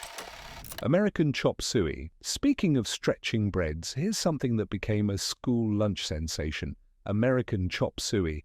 Don't let the fancy name fool you. This was pure wartime ingenuity with macaroni as the star. When pasta was available, it became the foundation for one of the most versatile lunches of the era. Mixed with whatever tomato sauce mothers could make from their Victory Garden harvests, this dish could feed an army of hungry school kids. The beauty was in its flexibility. Any vegetable could go in, from garden fresh zucchini to leftover carrots. Some cafeteria cooks even added ground meat when they could get it, but most times breadcrumbs worked just fine for texture. At just 15 cents per pound of macaroni, schools could feed dozens of children, and home cooks quickly adopted it for lunchboxes. The government even included it in their Foods That Fight campaign, praising its nutritional value and staying power. Vegetable hand pies. While pasta filled bellies, workers needed something they could eat with their hands. Enter the Victory Garden hand pie. These weren't your fancy British pasties. These were pure American wartime innovation. A simple crust made with whatever fat was available, often drippings or margarine, wrapped around a filling of Victory Garden vegetables. The real magic was in how portable they were. Coal miners, factory workers, and shipyard crews could tuck these in their pockets and eat them one-handed during their shifts. The crusts were often made with part whole wheat flour, not because it was healthier, but because white flour was strictly rationed. Neighborhood women would often gather for pie circles, making dozens at once and sharing them among families. Some clever cooks even added garden herbs and wild greens to boost the nutrition. At about 8 cents per pie, they were a filling lunch that helped build the arsenal of democracy, one bite at a time. Navy bean soup. From handheld to hearty, let's talk about something that kept America's workforce going strong. Navy bean soup. This wasn't just any soup. This was the government's golden child of wartime lunches. Those little white beans, costing just pennies a pound, became the backbone of workplace cafeterias across the nation. The real genius was in how they made it stretch. A single pound of dried beans could feed a whole factory shift. Clever cooks would add diced potatoes to thicken it up, making it more filling without using precious flour for roux. Victory Garden carrots, celery, and onions went into the pot too, adding flavor and nutrition when meat wasn't an option. The government's More Beans, More Bullets campaign even provided free recipe cards showing how to make this soup last 3 days. Some factories started soup clubs, where workers would take turns bringing in vegetables from their victory gardens to add to the communal pot. On cold days, the smell of simmering bean soup would fill factory lunchrooms, giving workers a taste of home away from home. Corn waffles. While beans were plentiful, wheat flour was another story entirely. That's when American ingenuity gave birth to something special: corn waffles. These golden beauties weren't just breakfast fare. They became the foundation of a new kind of lunch that had everyone talking. Made primarily with cornmeal, which was more readily available than precious wheat flour, these waffles could be served a dozen different ways. Some folks topped them with gravy made from breakfast drippings, while others used homemade syrup from Victory Garden fruits. The government even promoted them as a wheat-saving wonder, encouraging families to experiment with different toppings. Smart cooks would make extra at breakfast to pack for lunch. Workers would wrap them carefully in wax paper, sometimes spreading them with apple butter or homemade jam. Some school cafeterias started serving them as Liberty waffles, topped with creamed vegetables. The best part? At just 20 cents worth of cornmeal, you could feed a family of 4 and still have leftovers for tomorrow's lunchboxes. Bologna cups. From corn to creativity, let's dive into something that truly shows American lunchbox innovation. Bologna cups. Now, this wasn't just slapped together sandwich meat. This was culinary artistry on a working-class budget. Picture this: carefully shaped slices of bologna transformed into edible containers that could hold all sorts of fillings. The technique spread like wildfire through women's magazines and cooking circles. You'd take your precious bologna slices, warm them just enough to make them pliable, and shape them into little cups using muffin tins. Once cooled, they'd hold their shape perfectly. The most popular filling was potato salad, made with Victory Garden potatoes, of course, and stretched with finely diced celery and home-pickled relish. These cups became the talk of factory lunchrooms and school cafeterias alike. At 35 cents per pound of bologna, you could make enough cups to fill several lunch boxes. Some clever mums would even make mini versions using a smaller muffin tin, creating 2-bite snacks that kids would trade like baseball cards. The government's nutrition experts praised them as a protein-packed portable lunch solution. Though really, they were just plain fun to eat. Bread and butter pickles. While some got creative with meat, others turned to the art of preservation, and nothing showcases this better than bread and butter pickles. These weren't your ordinary pickles. They were a Victory Garden success story that turned simple cucumbers into golden sandwich currency. Every jar represented hours of careful preparation and precious sugar rations saved up just for this purpose. The recipes spread through victory circles and community canning groups, becoming almost a ritual of summer. Women would gather to slice cucumbers paper-thin, layering them with onions from their gardens. The signature sweet and sour brine, made with carefully hoarded sugar and vinegar rations, transformed these humble vegetables into something special. Some clever cooks even added turmeric for color when they could get it, giving the pickles their characteristic golden glow. These pickles weren't just condiments, they were sandwich saviors. A few slices could make even the plainest bread and margarine feel like a feast. At church socials and community gatherings, women would trade their pickle recipes like precious secrets, each claiming their version was the best. And you know what? They usually were. War workers' hash. From preserved to fresh, let's talk about something that kept America's factory workers going strong. War workers' hash. This wasn't your typical breakfast hash. This was lunch pail innovation at its finest. When every scrap of food was precious, this dish turned leftover vegetables into a meal that could power through a full factory shift. The base was always potatoes, the trustworthy vegetable that never let anyone down during the war. But the real magic was in what else went into it. Whatever vegetables were left from dinner, bits of onion, maybe some carrots from the victory garden, even leftover breadcrumbs for extra bulk. Some clever cooks would add a splash of Worcestershire sauce when they could get it, giving the hash a flavor that made workers look forward to lunch break. Factory cafeterias started serving their own versions, and soon workers were sharing their family recipes. The government even printed special pamphlets showing how to make the most nutritious hash with whatever vegetables were in season. At just pennies per serving, it became the lunch that literally helped build America's war machines, Depression-era sandwich. While workers needed energy, there were times when even the simplest ingredients were hard to come by. That's when the Depression-era sandwich showed just how resourceful Americans could be. Now don't turn your nose up at this one. This sandwich tells a story of survival and ingenuity that helped get families through the toughest of times.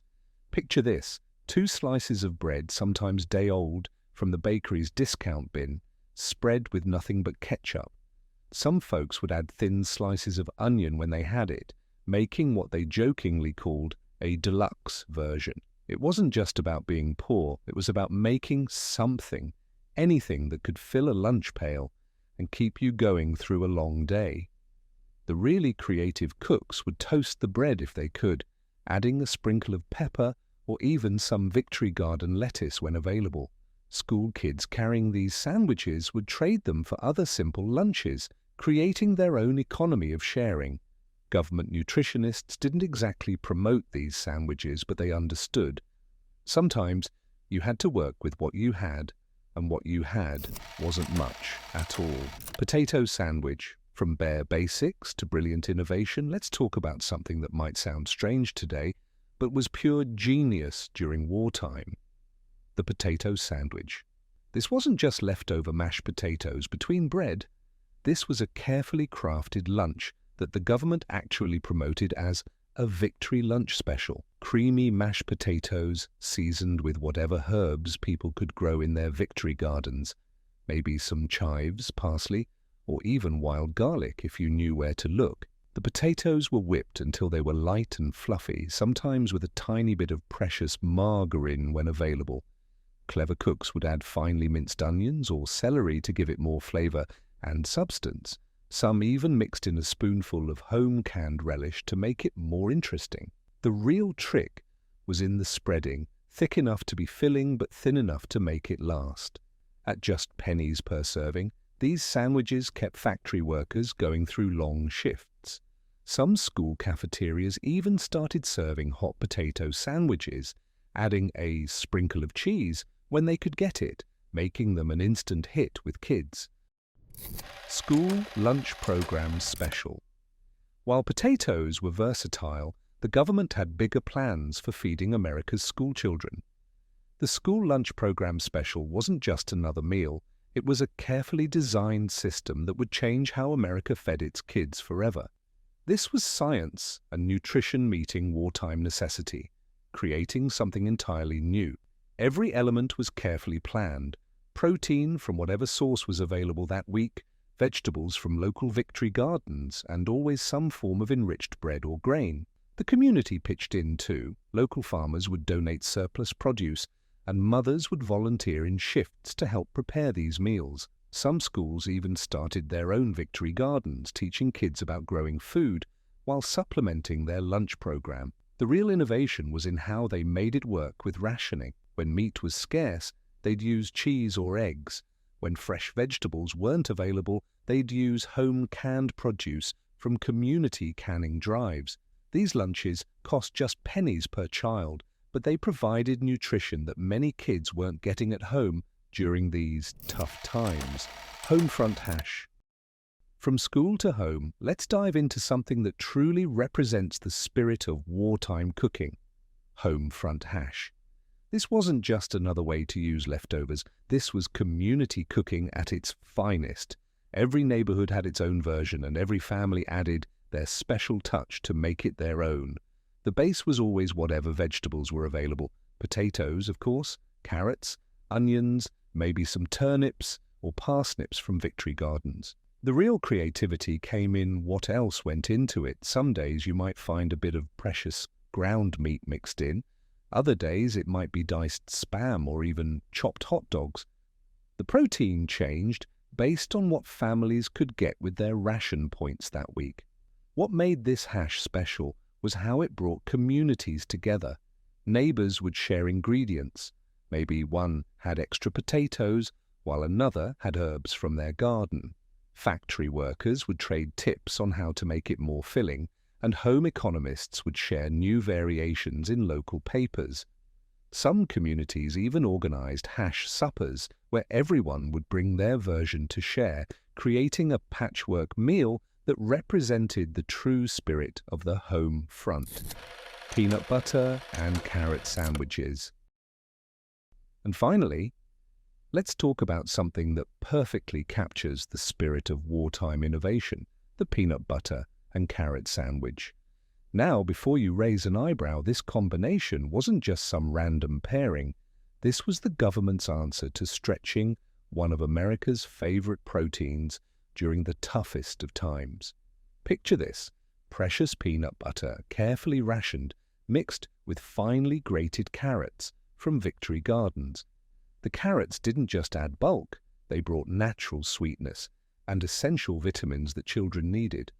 The government's nutrition experts actually promoted this combination as a Victory Lunch Special, complete with colorful posters showing strong, healthy kids enjoying their carrot-filled sandwiches.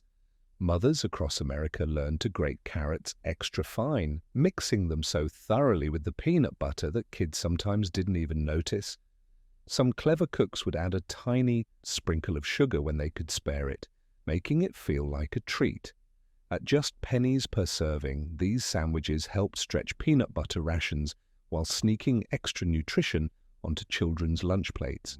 Stone soup, a recipe that transformed from a folktale into a real survival strategy during America's toughest times. During the Great Depression, when families watched their savings vanish overnight, they discovered that a pot of water could become a feast. It wasn't about the stone at all. It was about the art of turning nothing into something extraordinary. Starting with just water and vegetable scraps, families would create rich, flavorful broths that could feed entire neighborhoods for mere pennies. The magic happened as each ingredient slowly released its essence.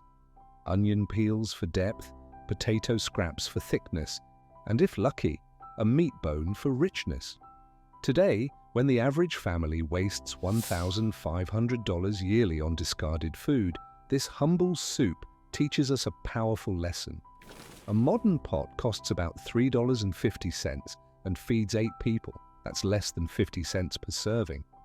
Compare that to its Depression-era cost of just 15 cents for an entire pot, and you'll understand why this recipe has stood the test of time. The secret lies in patience, letting each ingredient contribute its flavor, transforming scraps into liquid gold. Modern home cooks using this method report saving up to $125 monthly just by giving their kitchen scraps a second life. While Stone Soup mastered the art of liquid transformation, our next recipe shows how Depression-era families turned plain cornmeal into a bread so remarkable it's still featured in upscale Southern restaurants today. Hot water cornbread emerged as a testament to Southern ingenuity When families had nothing but cornmeal in their pantries, this crispy outside, tender inside bread required just 3 ingredients: cornmeal, boiling water, and a pinch of salt. What made it remarkable wasn't just its simplicity, it was how it filled empty stomachs for less than 2 cents per serving.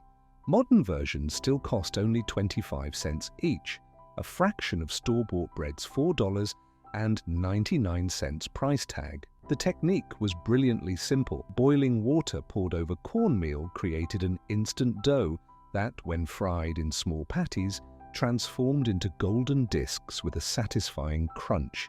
Families would serve it alongside beans or crumble it into milk for breakfast. Today, with basic cornmeal costing $2.99 for enough to make 20 servings, this recipe could save modern households up to $80 monthly on bread expenses. The real magic. It takes just 10 minutes from start to finish, faster than a trip to the store. Speaking of quick transformations, imagine turning a single egg into a satisfying meal for 4. That's exactly what our next recipe accomplished, and it's still saving families money across Asia today. Egg drop soup.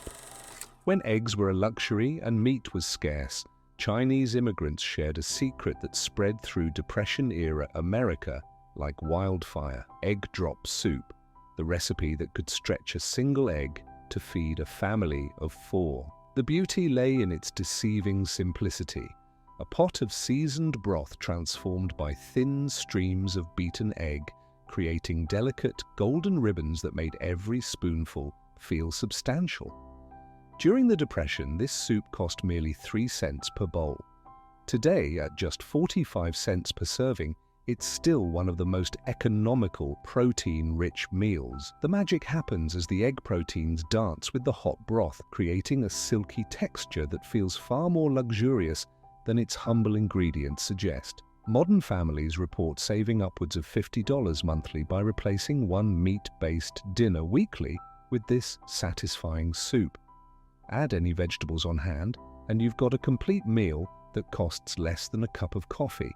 While eggs could stretch a meal, wait until you see how the most common vegetable of the era became the foundation of a soup so creamy, people still mistake it for a dairy-based delicacy: potato soup.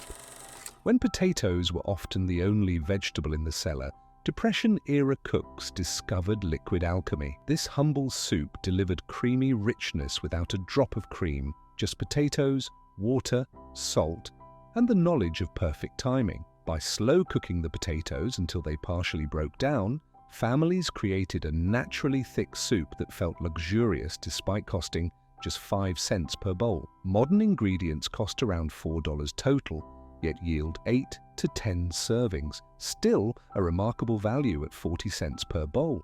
The genius lies in the potato's natural starch, creating a silky base that rivals today's $8 restaurant soups.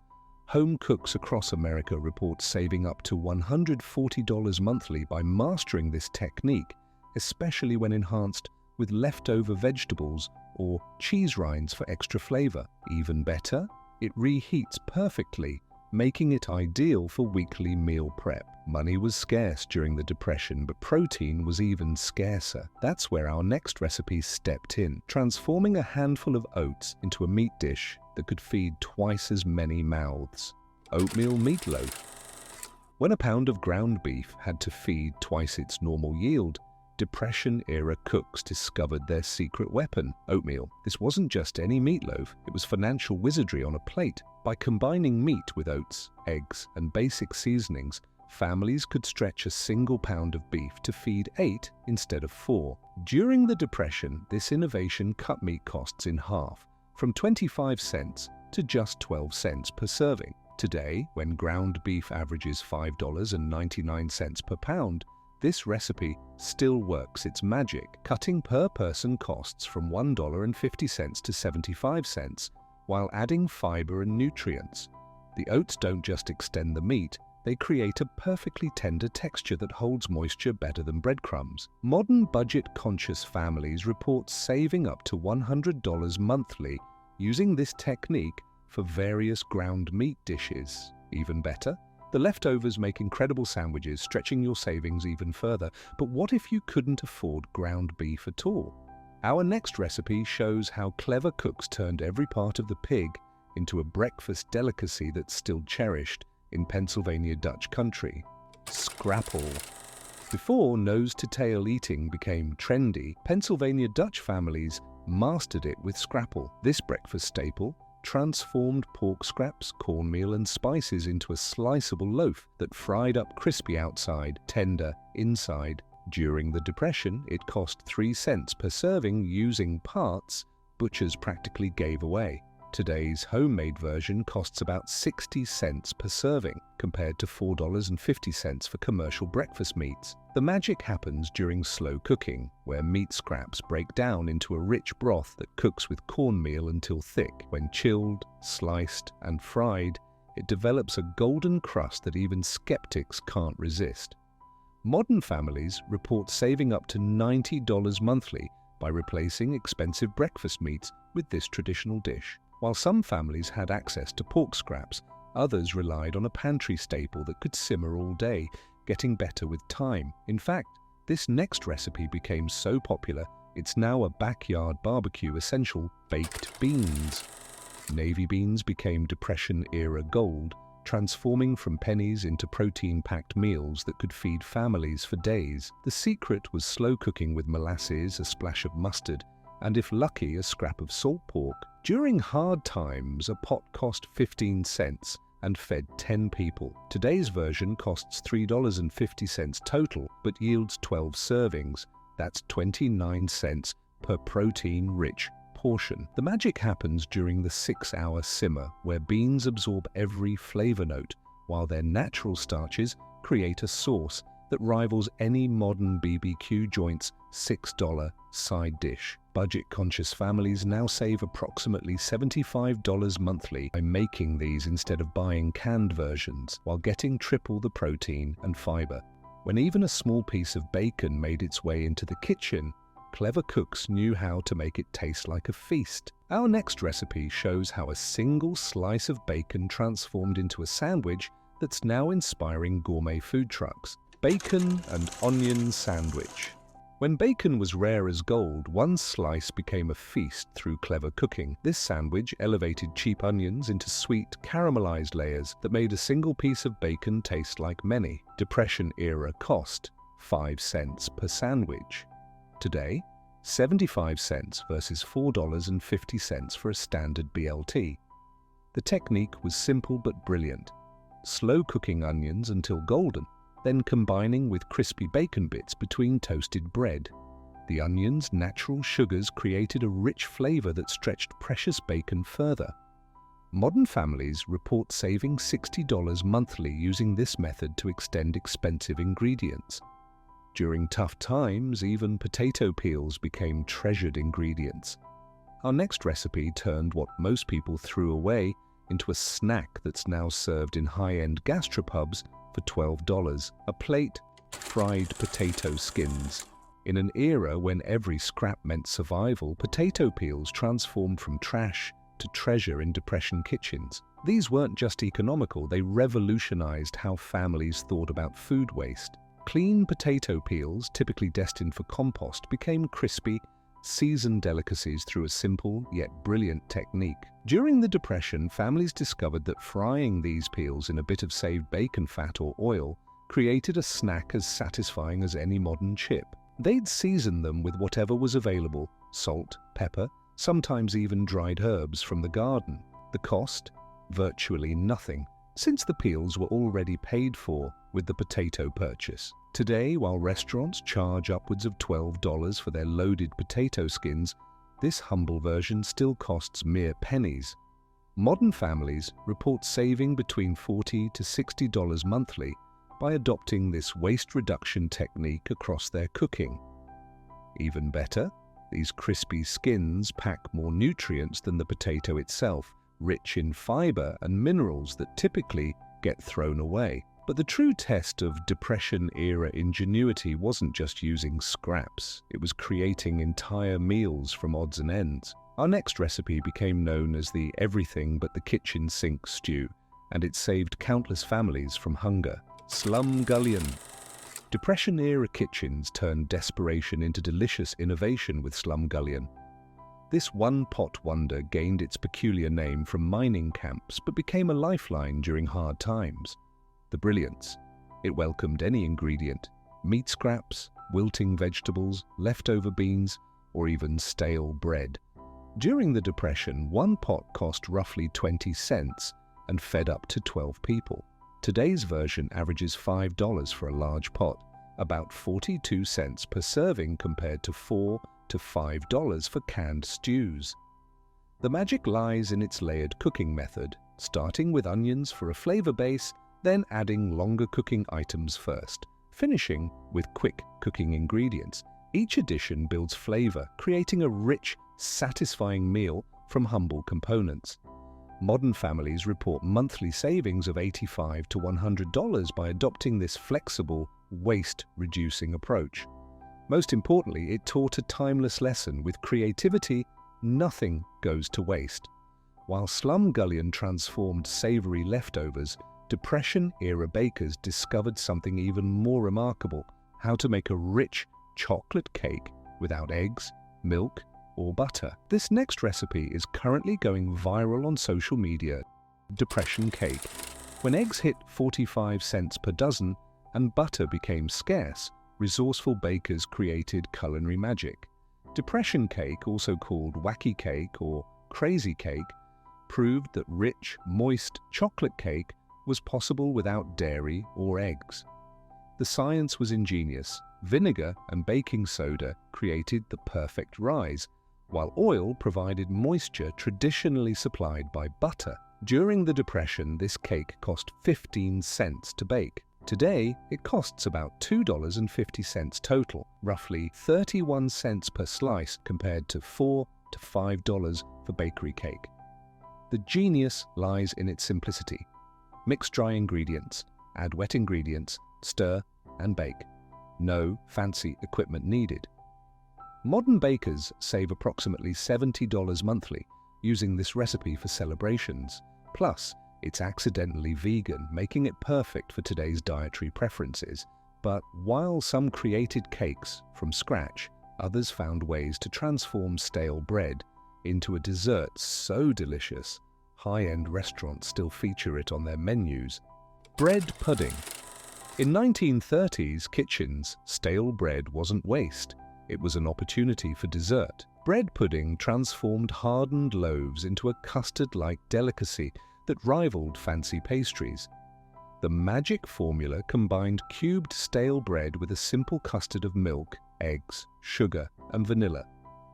During the Depression, one pan cost 18 cents to make. Today's version runs about $3 total, 50 cents per serving versus $8 to $10 at restaurants. The science was perfect. Stale bread's dry structure absorbed the custard mixture like a sponge, creating a texture between cake and pudding. Modern households report saving up to $65 monthly by transforming bread destined for the trash into desserts. Some families even grow herbs like mint or lavender to add gourmet touches that would cost dollars extra at bakeries.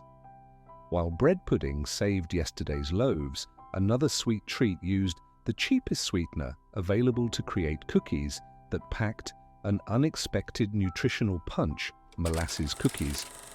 When sugar became precious during the Depression, molasses emerged as both savior and secret weapon in American kitchens. These cookies weren't just treats.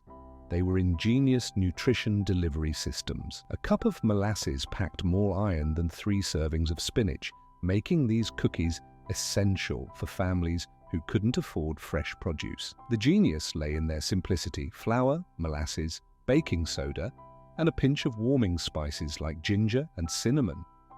During the Depression, one batch cost 10 cents and yielded 24 cookies. Today's version costs $2 per batch, about 8 cents per cookie versus 35 cents for store-bought varieties. The technique was foolproof: mix, roll, bake until just set for a chewy center. Modern families report saving up to $60 monthly by baking these instead of buying commercial cookies.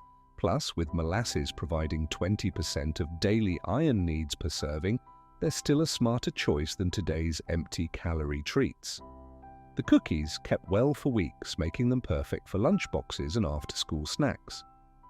Speaking of smart sweets, our next recipe turned two of the cheapest pantry staples into a dessert so comforting, it's making a comeback in today's budget-conscious food blogs: rice and raisins. During the Great Depression's darkest days, rice and raisins became an unlikely hero in American kitchens. This simple pairing transformed the cheapest grain and dried fruit into a dessert that rivaled fancy puddings. The genius lay in slow cooking. Rice simmered until creamy, with raisins plumping to juicy sweetness, creating natural sugar syrup. During the Depression, one batch cost 7 cents and fed 6 people. Today's version costs $1.80 total, 30 cents per serving, compared to $4 to $5 for commercial rice pudding. The technique maximized both ingredients. Raisins released their sweetness, while rice's starch created creamy texture without dairy. Modern families save approximately $55 monthly using this method for breakfasts and desserts. Many report their children prefer it to expensive packaged cereals, making it a win for both budget and satisfaction. While some families turned rice into dessert, others transformed everyday ingredients into hearty main dishes. Our next recipe shows how potatoes and onions became a pie so satisfying it's still treasured in farmhouse kitchens. Potato and onion pie. In a time when meat was scarce, the humble potato and onion created a feast fit for a farmhouse table. This savory pie transformed basic root vegetables into a main dish that stuck to the ribs and satisfied hungry workers. The ingenuity lay in its layering technique: paper-thin potato and onion slices, carefully arranged with pinches of salt and pepper, creating distinct flavors in every bite. During the Depression, one pie cost 12 cents and fed 8 people. Today's version costs $3.50 total, about 45 cents per slice compared to $6 to $7 for store-bought meat pies. The secret was patience. Slow baking allowed potatoes to become tender, while onions caramelized, creating a natural gravy. Some families added a splash of milk or bacon drippings between layers when available, but even the basic version satisfied deeply. Modern households report saving up to $80 monthly by serving this as a weekly, meatless main dish. When even eggs became too expensive for regular pancakes, creative cooks discovered a recipe that would transform breakfast forever: eggless pancakes. When eggs became a luxury, at 45 cents per dozen, American kitchens discovered their most ingenious breakfast hack.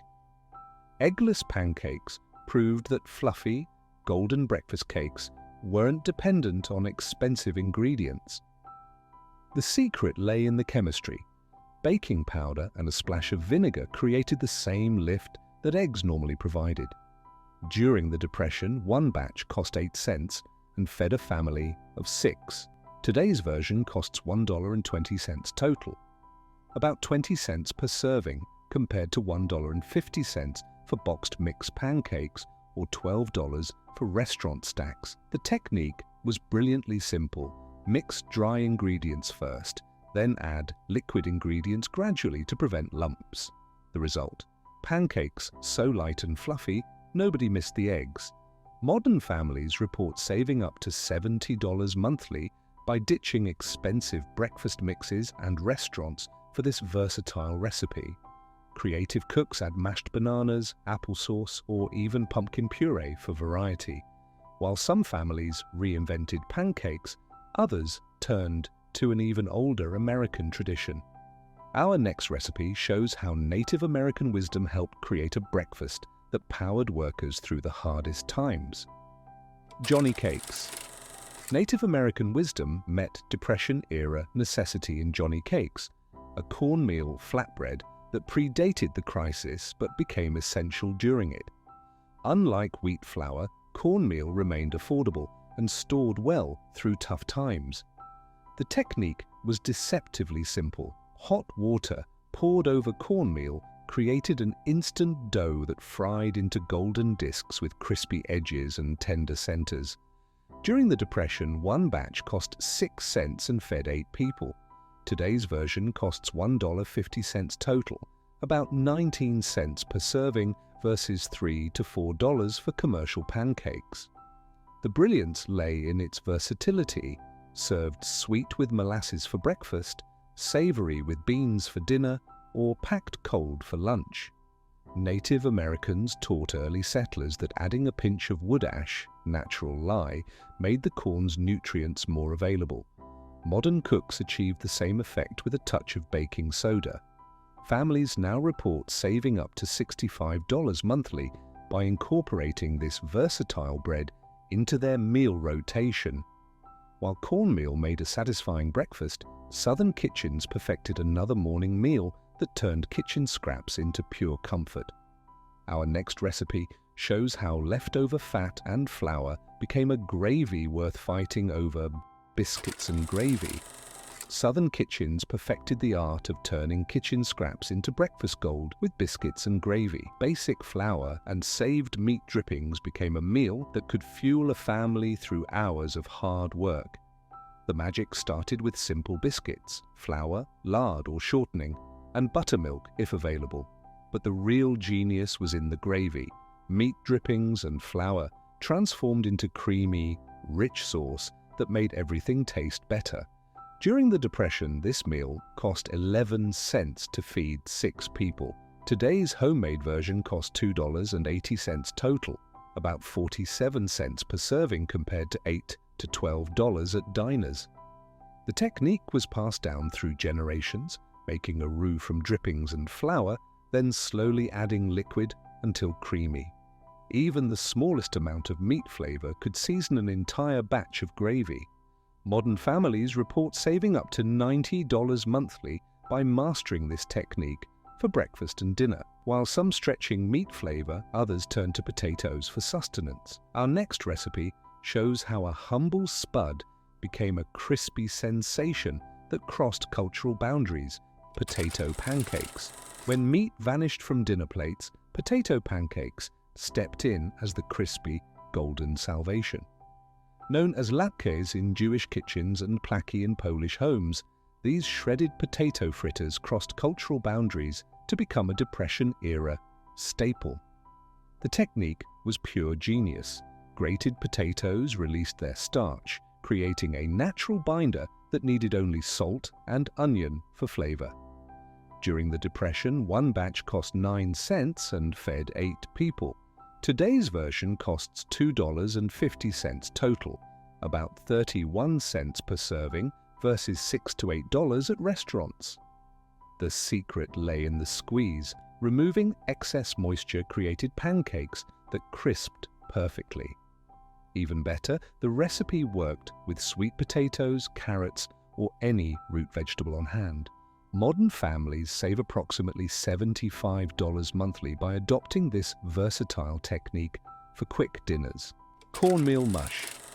Cornmeal mush, the champion of Depression-era ingenuity, proved that one simple ingredient could serve 3 distinct meals. This humble porridge transformed from breakfast to lunch to dinner with just a change in preparation. The brilliance lay in its adaptability. Hot and soft for breakfast, chilled and sliced for lunch, fried, crispy for dinner. During the Depression, 5 pounds of cornmeal cost 23 cents and provided meals for 2 weeks. Today, the same amount costs $3.50, about 15 cents per serving compared to $4 to $5 for boxed cereals. The technique was simple but precise. Cornmeal slowly stirred into boiling water until thick, then flavored sweet or savory. Chilled overnight, it became firm enough to slice and fry in saved bacon fat or oil. Modern families report monthly savings of $80 to $100 by incorporating this versatile dish into their meal rotation, dandelion salad. When grocers' shelves emptied and fresh produce became a luxury, Depression-era families discovered a feast growing in their own backyards. Dandelions, those sunny weeds suburbanites now wage war against, became salvation in salad form. This wasn't just about surviving, it was about thriving through nature's generosity. During the Depression, these greens cost nothing but the time to gather them. Today, while bagged salad greens cost $4 to $5, dandelion greens remain free for the foraging, offering substantial savings for resourceful families. The brilliance lay in proper harvesting. Young leaves gathered before flowers bloom taste tender and less bitter. Families learned to identify the distinctive jagged leaves, gathering them in early spring when their nutrition content peaked. The preparation was simple but crucial: thorough washing, followed by a brief soak in salt water to remove any lingering bitterness. Some households added hot bacon dressing for special occasions, but most served them simply with a splash of vinegar and a pinch of salt. What's remarkable is the nutritional powerhouse hiding in these humble greens. 1 cup of dandelion leaves packs more vitamin A than a glass of milk, more vitamin C than tomatoes, and more iron than spinach. Modern nutritionists now praise what Depression-era families knew through necessity. These weeds are superior to many cultivated greens. Speaking of turning humble ingredients into nutritional gold, our next recipe shows how military meals inspired one of the most memorable breakfasts of the Depression: creamed chipped beef on toast, SOS. Military mess halls taught American families a valuable lesson in stretching protein during the Depression. Creamed chipped beef on toast, affectionately or infamously known as SOS by soldiers, made its way from military bases to civilian kitchens as a budget-saving marvel. The genius lay in its ability to transform a few slices of dried beef into a filling meal for an entire family. During the Depression, this dish cost 15 cents to feed 6 people. Today's version costs about $3.50 total, roughly 58 cents per serving compared to $8 to $10 for restaurant breakfast platters. The technique required precision, creating a perfectly smooth white sauce from flour, saved fat, and milk, then adding thin slices of dried beef. The sauce's thickness was crucial. Too thin wouldn't satisfy, too thick wasted precious milk. Families often stretched the dish further by adding diced potatoes or peas, turning a breakfast dish into dinner. Modern households report saving approximately $65 monthly by incorporating this protein-stretching technique into their meal rotation. While some families found creative ways to extend meat, others discovered that common crackers could imitate one of America's favorite desserts. Our next recipe shows how imagination turned simple crackers into a convincing apple pie. Mock apple pie, Ritz cracker pie. When apple orchards seemed as distant as prosperity, American ingenuity created what many consider the Depression's most clever culinary illusion. Mock apple pie proved that the comfort of apple pie was possible without a single apple.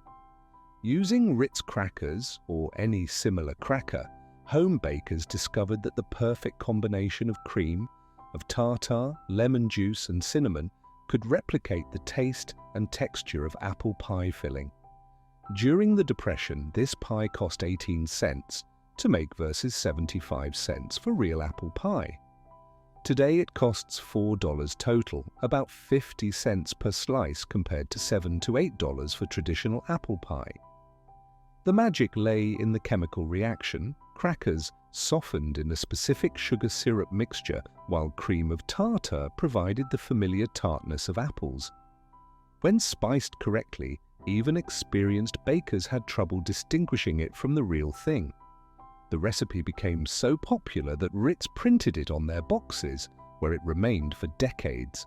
Modern families, fascinated by this historical recipe, report not just savings but a newfound appreciation for Depression-era creativity. Milkless butter. In an era when dairy farms collapsed and butter became an unattainable luxury, American kitchens pioneered what we might now call the first dairy-free spread. This remarkable creation used readily available lard or beef tallow combined with salt and a few drops of yellow food coloring to create a convincing butter substitute. During the Depression, homemade butter substitute cost 7 cents per pound compared to 45 cents for real butter. Today, this recipe costs approximately $2.50 to make a pound, significant savings compared to butter's $6 to $7 per pound price tag. The technique required precise temperature control, warming the fat just enough to incorporate the salt evenly, then chilling it at exactly the right speed to achieve a butter-like consistency. Families discovered that adding a small amount of milk, when available, improved the texture, while a pinch of turmeric could naturally provide the expected yellow color. The spread worked for cooking, baking, and table use, though many noted its best performance was in baked goods, where other flavors dominated. Modern homesteaders and dairy-free households have rediscovered this recipe, reporting monthly savings of $30 to $40 while avoiding modern processed margarine's artificial ingredients. Hoover stew. When President Herbert Hoover's name became attached to this humble macaroni dish, it wasn't meant as a compliment. Yet Hoover stew emerged as one of the most practical and filling innovations of the Depression era. Created for school lunch programs, this combination of macaroni, canned corned beef, and stewed tomatoes proved that institutional cooking could be both economical and nourishing. During the Depression, one pot cost 26 cents and fed 12 hungry students. Today's version costs about $6 total, roughly 50 cents per serving compared to $3 to $4 for canned pasta meals. The preparation embodied efficiency. Macaroni cooked until tender, then combined with canned corned beef and stewed tomatoes to create a complete protein and carbohydrate meal. School cooks discovered that adding canned corn or beans stretched the dish even further while adding nutritional value. The genius lay in its adaptability. Any canned meat could substitute for corned beef, and various vegetables could join the mix, depending on availability. Modern food banks and community kitchens still use variations of this recipe, noting that one pot can feed a large family for less than the cost of a single fast food meal. Budget-conscious households report saving up to $100 monthly by incorporating this filling one-pot meal into their rotation. These 25 recipes reveal more than just survival tactics. They showcase American ingenuity at its finest. In 2024, with grocery prices up 12% and the average family spending over $1,200 monthly on food, these techniques could save modern households up to $5,000 annually. From transforming kitchen scraps into stone soup to creating cakes without eggs, each recipe demonstrates that creative cooking transcends time. Whether it's foraging dandelions for free salads or stretching a single pound of meat to feed twice as many, these methods offer practical solutions for today's economic challenges. Our great-grandparents didn't just survive tough times, they created a legacy of resourceful cooking that's more valuable than ever. Their wisdom proves that remarkable meals don't require expensive ingredients, just knowledge and creativity. If you've found value in these historical kitchen secrets, join our community of budget-conscious cooks. Subscribe and enable notifications for weekly demonstrations of these money-saving recipes. Share your family's Depression-era recipes in the comments. Together, we're preserving this vital culinary heritage. Remember, great meals start with wisdom, not wealth.